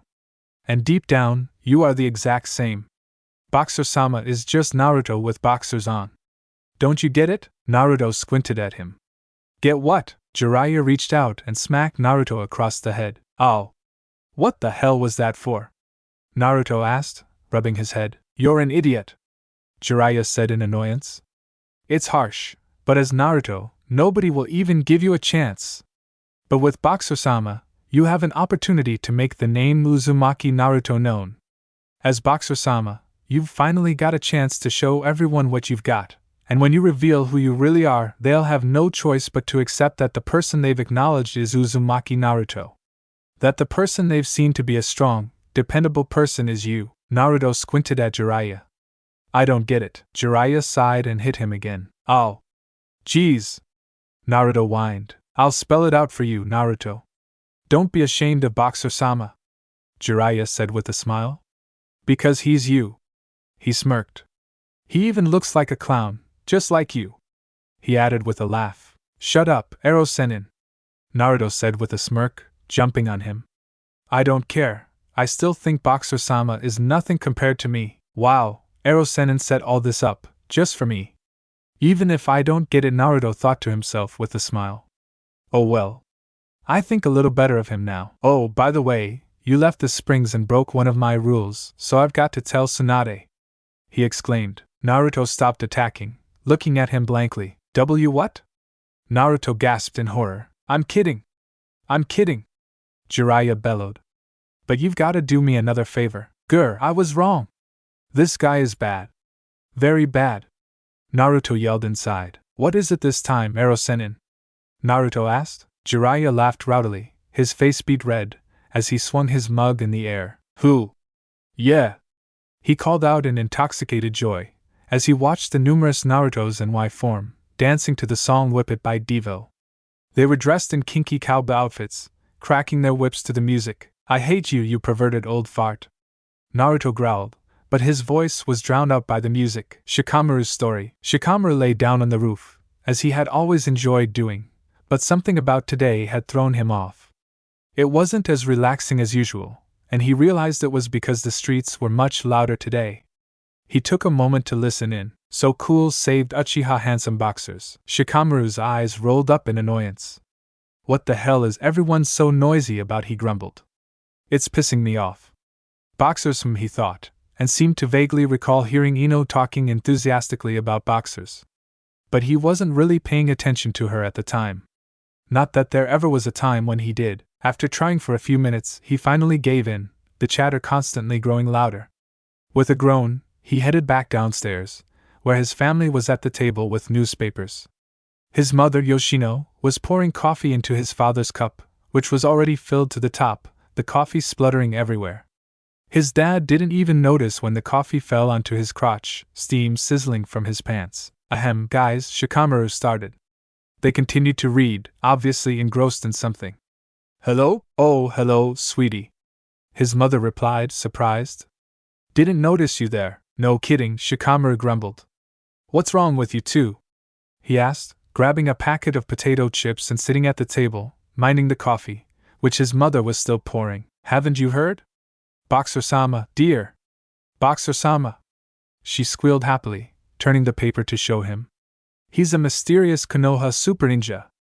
They say he's even stronger than that boy you know. What's his name? Uchiha? That's it. Uchiha, she replied. I forgot his name. Silly me. Well, that's a first, Shikamaru said with shock. My mom used to love Sasuke. Shikamaru ate the second last chip in his packet, then nervously glanced around for a minute. When nothing happened, he thought to himself curiously. Did something happen to Choji? He frowned. It must have been serious.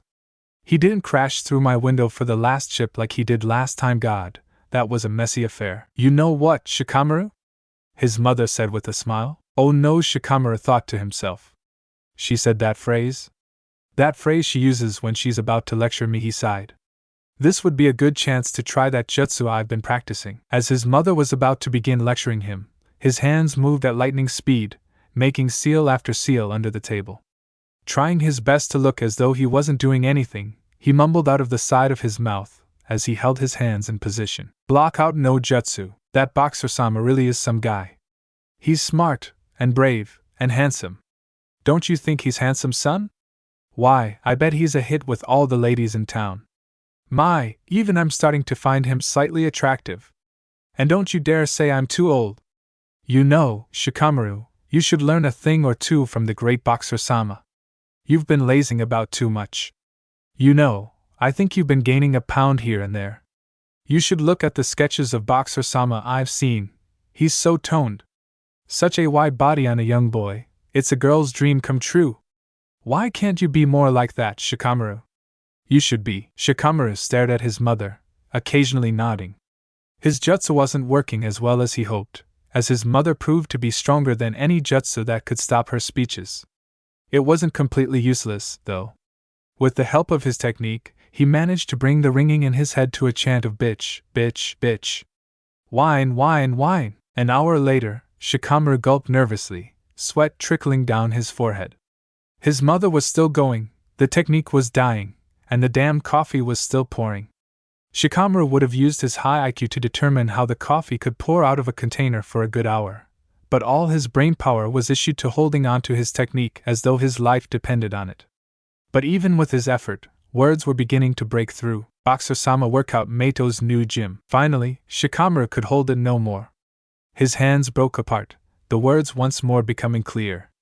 He panted, breathing deeply. All of his chakra had depleted, and he couldn't move. He swore silently. Not only did he have to listen, but also he couldn't run away. He would have cried, but he couldn't be bothered, and so that's why I signed you up to join Mato-sensei's gym. His mother finally finished. Shikamaru froze, creakily turning his head up to face her. You signed me up for a gym?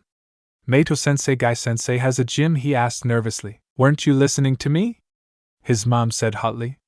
I told you he opened a gym to train people into becoming like Boxer-sama. Shikamaru gulped nervously. There's no way I can get out of this, is there? His mother caressed Shikamaru's cheek with a smile, then gave him the look that said if you don't do it, you'll regret it. You don't mind doing it, right, Shikamaru? Shikamaru looked at her lazily, then turned to his father. Dad, tell Mom to take me off the program. His father Shikaku looked up from his paper suddenly. Huh? What's going on? When did you get in, Shikamaru? He looked down at his pants, and jumped up. Oh God! There's coffee my groin! It's still hot. His father jumped around, patting out his groin. Shikamaru groaned as his father tried shadow binding his pants and mentally make them rip themselves off him. Damn Boxer-sama, he mumbled, as his dad slipped on the coffee and hit the floor. It's cooking it. Oh Lord, it's cooking it.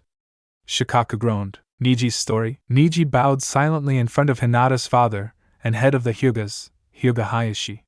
He looked at Neji and took a long breath. Neji, do you know why I have called you here? He began. Neji responded, his eyes glued to the tatami mats. No, Hyuga-sama. Sit up, Neji, he commanded. Neji moved to an upright position as he was told, and Hyuga reached into his robes and pulled out a folded newspaper. How he managed to fit it and keep it there without people noticing it sticking is unknown. He flicked it open professionally, mystically flipping the paper around to face Neji. Look! Neji examined the picture in front of him.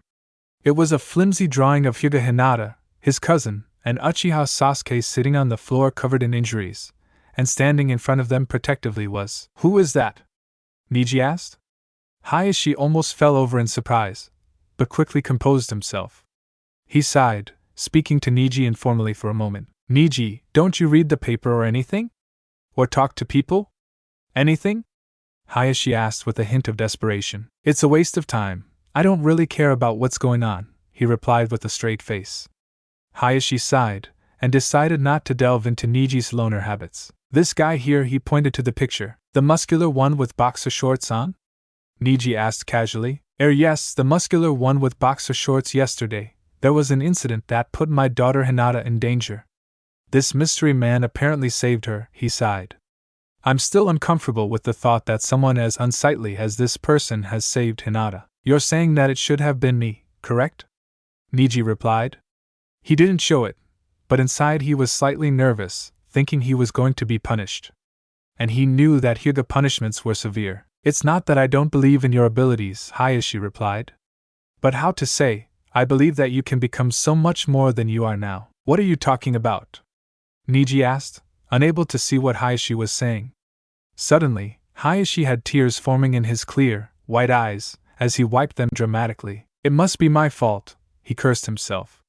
If only I'd trained you properly, there'd be no need for this man in boxers, this Boxer-sama. Upon hearing Boxer-sama's name, Neji thought back to where he heard it. Flashback. Neji and Tenten had been instructed by their sensei Guy to collect materials, including wood, an assortment of paint, and various building tools.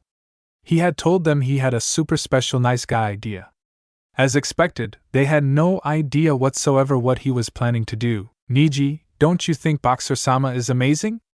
Tenten remarked, hearts in her eyes. And then, Neji responded, not listening as usual. He carried a stack of planks tied together with rope on his shoulder, and had a can of red paint in his other hand. And don't you think he's incredibly strong? And then, do you think he's really stronger than Sasuke-kun? And then, Tenten eyed him, wondering if he was really listening to her. He might even be stronger than you. And then, he's also much cooler than you. And then, I totally want to make out with him. And then, she huffed, wishing her alleged boyfriend would be jealous. And then, I didn't even say anything. And then, if you say "and then" again, it means you want to make out with me, while I imagine you are Boxer-sama. And then wait a minute, what? Before Neji could move, Tenten threw herself onto him, causing them fall over the floor, the things Neji was carrying flying into the air. Everything fell onto them, covering them in paint and pinning Tenten on top of Neji with a bundle of wood.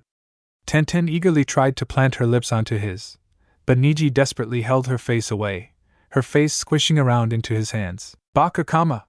She squealed, her mouth shape shifting due to Neji's hands. The planks of wood, coupled with Tenten's body, prevented him from getting up, and his hands were full holding back Tenten's puckered lips. People passing by stared at them curiously at the strange couple covered in paint and wood that were making out in the streets. Don't just stand there, you morons! Neji begged uncharacteristically, panic-stricken. Get her off me! Somebody! Anybody! Neji quivered at the thought. He looked up at Hayashi, who was still teary-eyed. Please, Hyuga-sama, do not consider yourself at fault for anything, Neji said, bowing once more. No, no! Hayashi said, lightly dabbing on his eyes. If I had given you the love and care I should have, everything would be different. Hyuga-sama, please do not think that, he bowed lower. Please, give me the chance to show you I can become stronger than this Boxer-sama, and prove that you are not at fault. Suddenly, Hayashi no longer had tears in his eyes, and was smiling brightly. I'm glad you said that. And so, to ensure that you do improve, I signed you up to a special gym made by Guy-sensei, which is specifically for the purpose of becoming as strong as Boxer-sama. Neji looked at Hayashi, suddenly understanding what had happened. He cursed under his breath. You tricked me, didn't you? You made me feel sorry for you so I would do this gym thing. Tears appeared in Hayashi's eyes once again. How could you think such a thing? It must be my fault. Your father must have eternal hatred for me now. He would want me to ensure that you can gain a strong body like Boxer-sama. And I thought that I could repent for my sins. How foolish. Neji bowed once again in a panic. Forgive me, Hyuga-sama. I will most definitely attend this program you have so generously set for me, and I will become the only protector Hinata-sama will need. Hayashi wiped his eyes happily. Thank you, Neji. Show everyone the might of the Hyuga family. Neji bowed and left the room. Outside, as he shut the door, he heard a slight giggling from inside. Curiously, he turned, looking at the door. Making sure nobody was around, he began to concentrate. Byakugan. His eyes penetrated the walls, where he saw Hayashi, and his jaw dropped to the ground.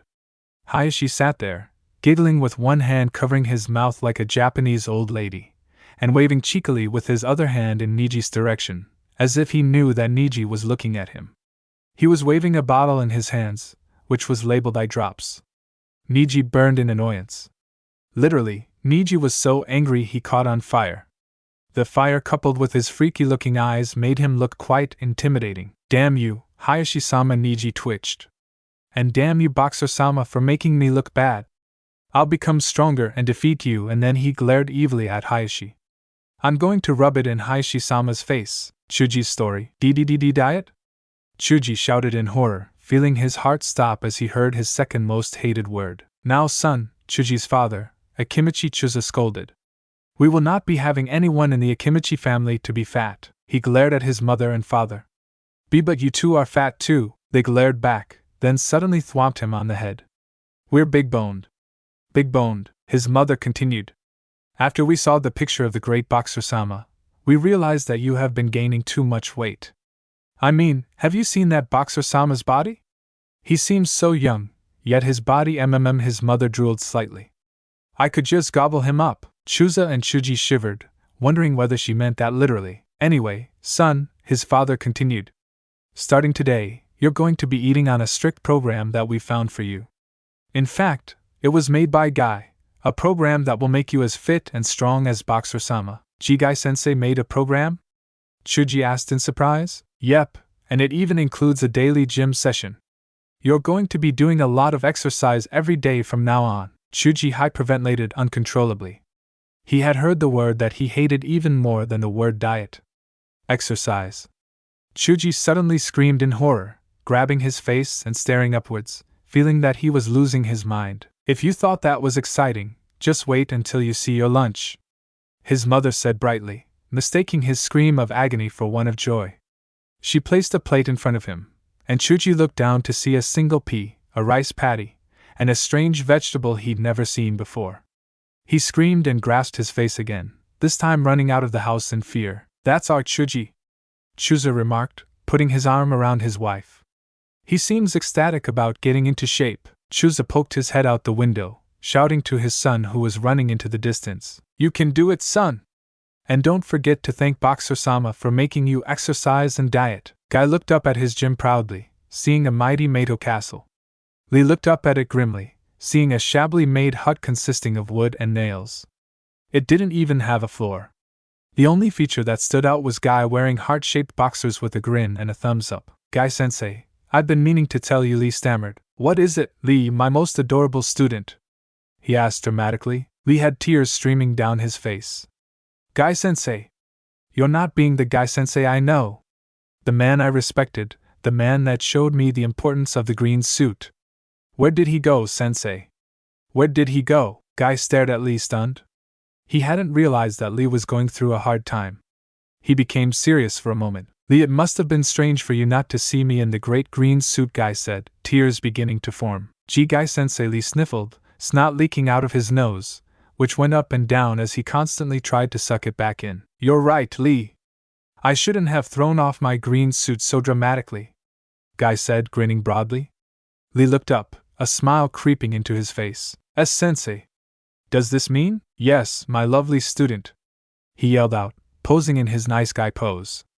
I will once again don my green suit, and become the sensei you always loved. He dashed off into the distance, leaving a stunned and relieved Lee in front of the gym. He wept happily. Guy-sensei is back, he yelled in glee. Suddenly, he noticed a green figure approaching him. Lee began crying harder, waterfalls streaming out of his eyes and surrounding him in a puddle. As he approached, Lee yelled out his name. Gi-sensei, Lee, Gi-sensei, Lee. Guy was getting closer. Gi-sensei, Lee. Now he was clearly in view. Gi-sensei, Lee, Lee. Lee stared at him. He indeed had put his green suit back on, however. Gi-sensei, you're wearing the boxers over your suit. Guy gave him his nice guy pose. Lee gave him what the hell face. You see, Lee? Your old teacher is still here. Never fear, Guy replied, posing some more. He obviously didn't understand what Lee had actually meant. Before Lee had a chance to say anything, a group of individuals arrived. Shikamaru, Choji, Shino, Kiba, and Neji were walking together, all mumbling incoherently. Ah. And here are my first students, guys? Lee asked in wonder. What are you all doing here? They all stared at him, eyes twitching. They all came in different circumstances, but they all knew one thing. We want to kill Boxer-sama. Meanwhile, at a small ramen stand, achoo! Naruto sneezed loudly, dropping his chopsticks. He sniffled, his snot smothering into the ramen that was halfway into his mouth. He looked down at it uncertainly.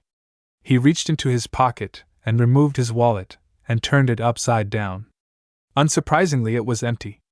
His eyes jumped from his snotty ramen and his wallet, back and forth over and over.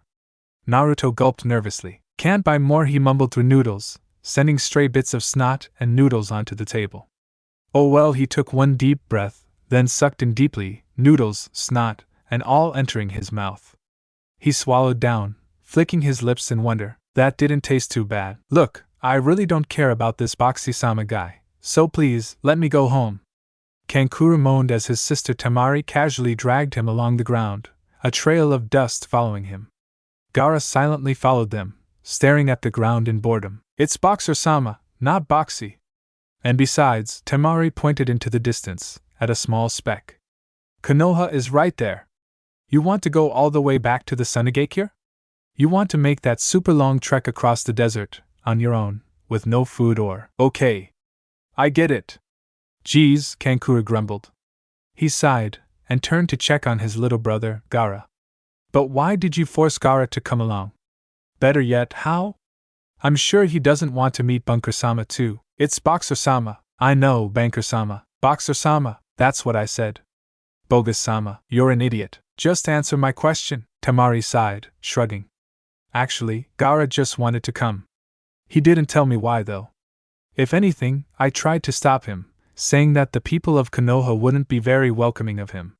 It's a good thing we have a treaty with them, or they'd toast us. Kankura wasn't listening to her anymore, instead fearing what reasons Gaara would want to go back to Konoha. Oh Jeebus, I hope he doesn't go on a killing spree or something. Maybe he won't. Maybe he wants to go shopping for something only in Konoha. He glanced at Gaara, and noticing the devilish look on his face, he shivered. Okay, it probably isn't shopping. Gaara had indeed come of his own will. He had planned for a long time to return and exact his painful, evil, sandy vengeance onto Naruto, who humiliated and defeated him during their past assault on Konoha. He had always felt different since his encounter with Naruto. A strange feeling for the blonde ninja left inside his heart, which he deduced to be hatred, but was it? Other than Naruto, however, the news of Boxer-sama had reached the village of Sand, so he felt inclined to meet him, and beat the living daylights out of him for being loved so much. He hated people who got loved so easily. Naruto, Boxer-sama people to kill, he whispered, trembling. An insane grin broke into his face as the trembling became more evident. Kankura looked at him and shivered again. Crap, he's getting aroused again, Kankura joked quietly to Temari with a cheeky grin. I'll never understand my cute little brother's turn-ons. All of a sudden, Kankura was thrusted into the air by a pillar of sand, engulfing his body. It was a joke. I was kidding, Kankura gurgled, a sand version of Gaara's body popping out of the pillar and strangling him while chanting, I heard that. I heard that. So you're saying you know who Boxer-sama is? Tsunade said, staring at Jiraiya. He nodded affirmatively. And you met him personally too, she continued. Yep, that's right, Jiraiya replied, nodding some more. But you're not going to tell me who it is, Tsunade said with a smile. Correct, Jiraiya responded with a grin. A brief moment of silence ensued, the two smiling at each other. Tsunade suddenly jumped over her table and grabbed Jiraiya by the throat, strangling him mercilessly, causing Jiraiya's head flinging about like a rag doll. I knew you couldn't keep your hands off me, Jiraiya said with a grin while his face went blue. Tsunade glared at him in anger. What the hell do you mean you can't tell me, you crazy, perverted turtle lover? These damn papers don't stop coming. Are you saying you want to assist in me getting more work? Wait, Jiraiya gasped, his face going shades of purple. We made a deal. Tsunade eyed him suspiciously, still clutching at his throat. This involved something perverted, didn't it? Tsunade got her answer in the form of a nervous, gasped-out whistling, as Jiraiya's eyes rolled up to the ceiling, finding it suddenly interesting. Tsunade screamed out and began shaking him up again. Jiraiya's face was looking faint, and if Shizen hadn't walked in and calmed Tsunade down, Jiraiya would have been royally screwed. Tsunade took a deep breath and returned to her seat, as Jiraiya took numerous, even deeper breaths, his face slowly returning to color. Finally, he sat down once more, and anyone who walked in at this moment wouldn't have believed that they were brawling moments ago. They looked as though nothing had happened. This deal, Tsunade began. Could you explain it thoroughly for me? Jiraiya shuffled uncomfortably in his seat. It's probably better if I don't tell you what I got from the deal, but you'll like what you get, Tsunade sighed. Don't worry, I think I'd puke if I found out what you got, Jiraiya continued. Well, I managed to convince him to take on the jobs and notices he's been sent. But he's given me the condition that nobody else finds out who he is. Tsunade's eye twitched slightly. So I can't find out who he is, but he'll take all the paperwork. I'm assuming it's through you, Jiraiya smiled brightly. That's right, I'll personally be the one to send him his missions. Tsunade took a deep breath. While I have longed to find out who it is, and break his face in, I guess I can handle those measures. Tell Boxer-sama we have a deal. Tsunade called for Shizen, who arrived with a massive stack of papers, which was set down in front of Jiraiya. He looked up at it nervously, noticing it was almost twice his height. What's this? Jiraiya asked curiously. Tsunade grinned evilly. Boxer-sama's first set of missions and requests. Tsunade giggled girlishly. I may not be able to beat him to a pulp, but it'll be interesting to watch him try and finish all this. And more keeps coming. She pointed towards the door. Come again soon, so I can give you more. Jiraiya chuckled nervously, lifting the papers and walking out, stepping sideways now and then to try and balance it all. He sighed. Naruto's not going to like this, Jiraiya gulped. Two boys were arguing quite loudly once again, this time in the middle of a busy market street, the merchants praying they would go away. They were bad for business. Acknowledge me already, damn it! Naruto wailed. You said you would. Naruto was told that they had no missions on today by a downhearted Kakashi, who was mumbling incoherently along the lines movie destroyed Boxer-sama kill.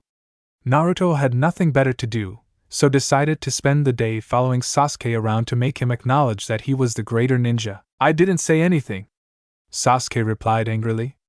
And there's nothing worth acknowledging about you, except maybe how stupid you are. Naruto still fought to get Sasuke's approval, and Sasuke's mind was still preoccupied with thoughts on how to get rid of Boxer-sama. He had noticed the recent decline in his popularity, and while he didn't admit it, he missed it. He hated the way Boxer-sama stole his limelight, and loathed the thought that he could be much stronger than himself. His mood had grown ever more grouchy since the first Boxer-sama incident, and Naruto's constant nagging wasn't exactly helping it. As for Sakura, she spent more time with girlfriends talking about Boxer-sama rather than chasing him so often. Sasuke didn't know whether to be happy that she left him alone, or pissed that Boxer-sama was beating him again. After another hour of failed attempts, Naruto's stomach growled powerfully, even causing the ground to shake slightly. In fact, Sasuke tripped from the vibrations, falling forward onto a pink-haired girl who had her hands full with shopping bags. They crashed to the floor in a heap. As Sakura? Sasuke said, realizing whom he crashed onto. Oh, hello Sasuke, she said. Could you get off me now? I've got plenty of things to do. What the hell, Sasuke thought to himself. Normally she'd kill for a moment like this. Literally kill, Sasuke grunted, getting back to his feet. Sakura-chan! Naruto exclaimed, pulling her to her feet and forgetting his hunger for the moment. What are you doing out here? What does it look like? I'm shopping, she said, raising her bags to make a point. It's not every day we have free time, so the girls and I were arranging for a sleepover. I'm just buying some supplies. Sleepover? Naruto repeated curiously. Is that like a religious thing? Sasuke and Sakura stared at him blankly. You don't know what a sleepover is? Naruto squinted at them with a frown. Is it something important? Can you wear it? He grinned hopefully. Can you eat it? You know, Naruto, I think I'll acknowledge you now, Sasuke said with a sigh. You are indeed the biggest idiot ever. Congratulations. Hey! Stuff you! It's not my fault I've never eaten a sleepover before, Naruto yelled, raising his fist. But suddenly, he clutched his stomach again as it rumbled once more. Grr, I'll get you after I've had something to eat, maybe I'll find some sleepover. Naruto squabbled off, occasionally setting off miniature earthquakes and scaring the merchants. Sasuke and Sakura stared at him and sighed. What a moron. Doesn't even know what a sleepover is, Sasuke said icily. He's stupid beyond belief sometimes. Who cares about that guy? He's a loser anyway, not like Boxer-sama. She squealed happily, accidentally dropping one of her bags. Oops, the bag hit the ground, its contents tipping onto the floor. Sasuke looked down as she picked everything up, and frowned, twitching in anger. Sakura, why do you have all this Boxer-sama merchandise?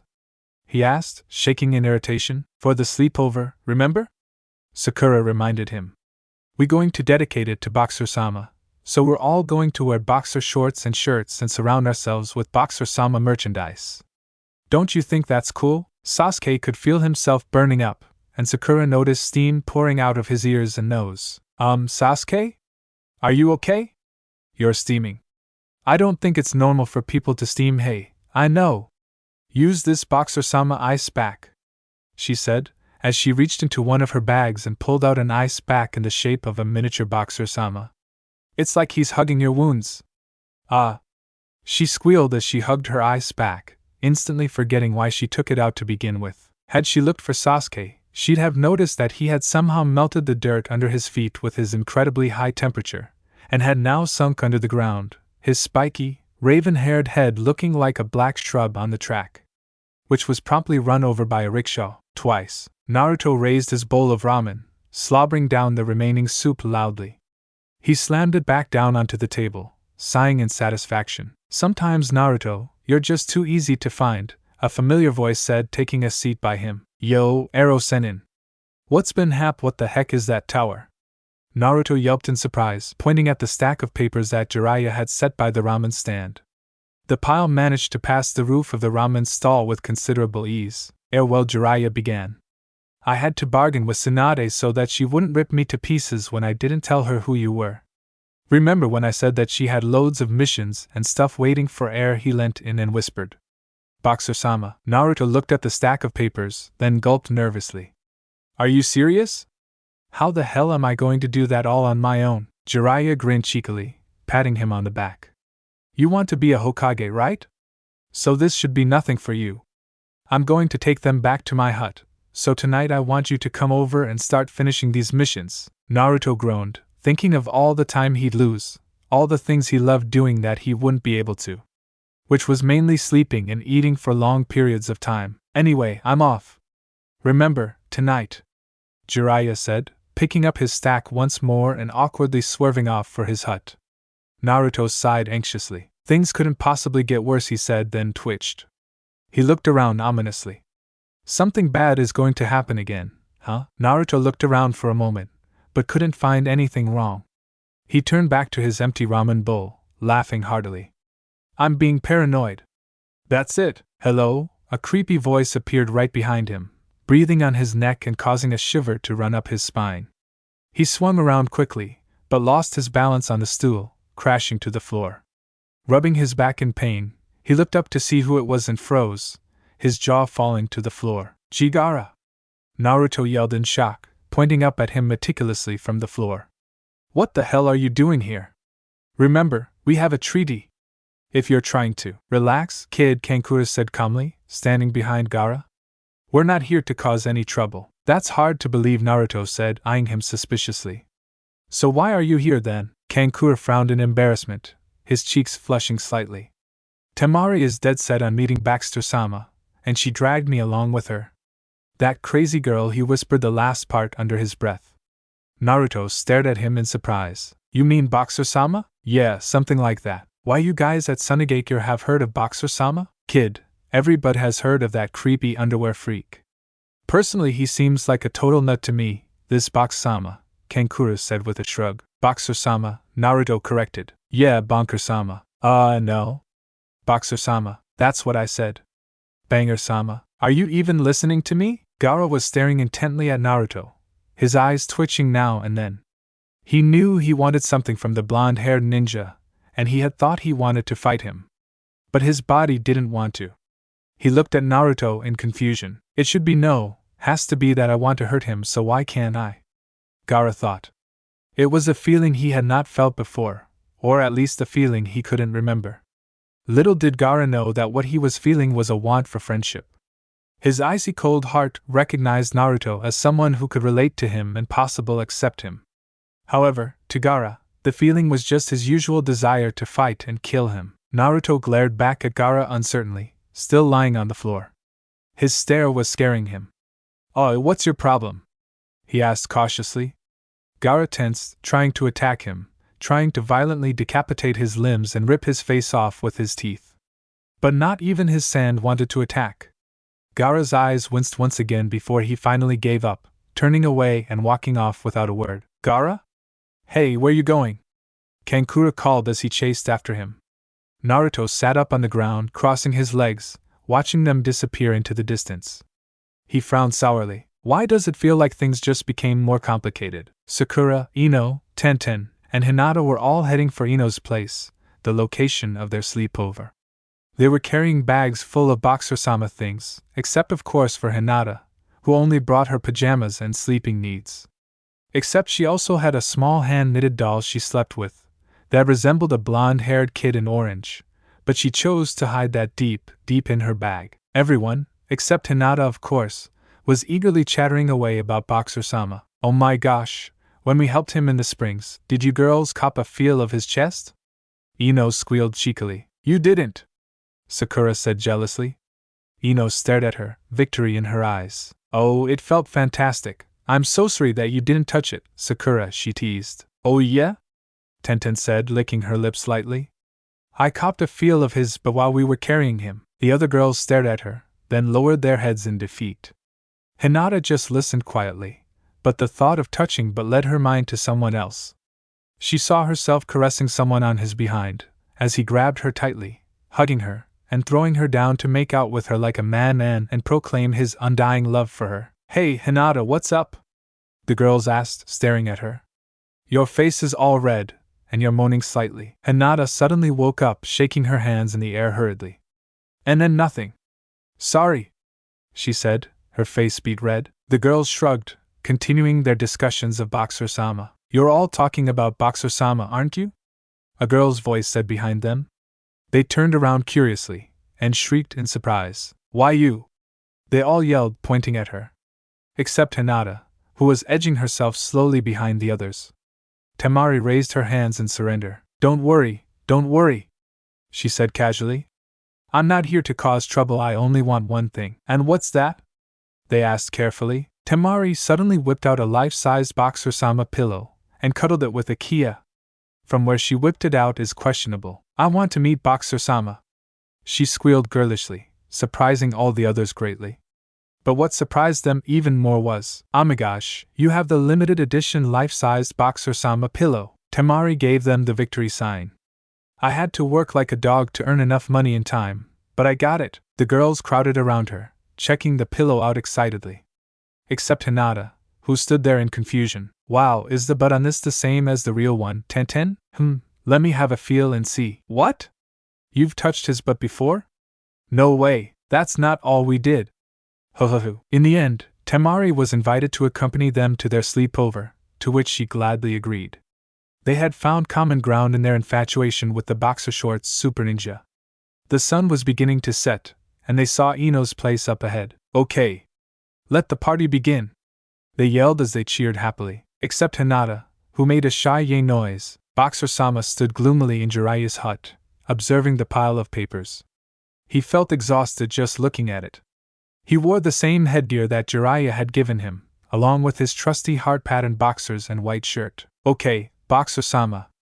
There were a lot of easy jobs, and a lot of hard ones, so I took the liberty of picking you a hard one because I know if I let you pick, you'll do the easy ones. Boxer-sama cringed, looking at Jiraiya with annoyed eyes. He had already figured out Naruto's master plan. This came from the locals. Apparently there's been a mysterious and powerful panty thief in Konoha who has been causing a ruckus every night for some time. They want me to catch a panty thief? Naruto asked quizzically. How come the police ninjas, police ninjas, couldn't get him? He's just some crazy pervert, he thought for a moment, then stared at Jiraiya suspiciously. It isn't you, is it? Jiraiya frowned in embarrassment. Come on, Naruto, I'm not that low. I just want a good look now and then for research, maybe a picture or two, he coughed vigorously. Anyway, the reason they couldn't catch him is because he's apparently no ordinary panty thief. They've got this mission as a beer anchor. He's probably stronger than your average ninja. Do you think you can handle him? Of course I can. I can handle anything and anyone, Naruto said courageously. He ran out the door, jumping swiftly through the trees on his first job to catch the powerful, perverted panty thief. Jiraiya looked at the door and smiled. Naruto's going to become a great man, he said with a father-like face and a heart filled with pride, which was suddenly interrupted when Boxer-sama bounded back in. I forgot to ask about what he looks like and where I'm supposed to find him, he chuckled, scratching the back of his head. Jiraiya sighed. Well, maybe not a smart man, he mumbled, rolling his eyes. Thanks for watching this video. You really enjoy this video. Like, subscribe, and comment down below, and turn on that bell notification. Don't forget to support and follow Diamond Avatar for writing that awesome fanfic, and also make sure to comment on this story, link in the description. See you in the next video. Goodbye.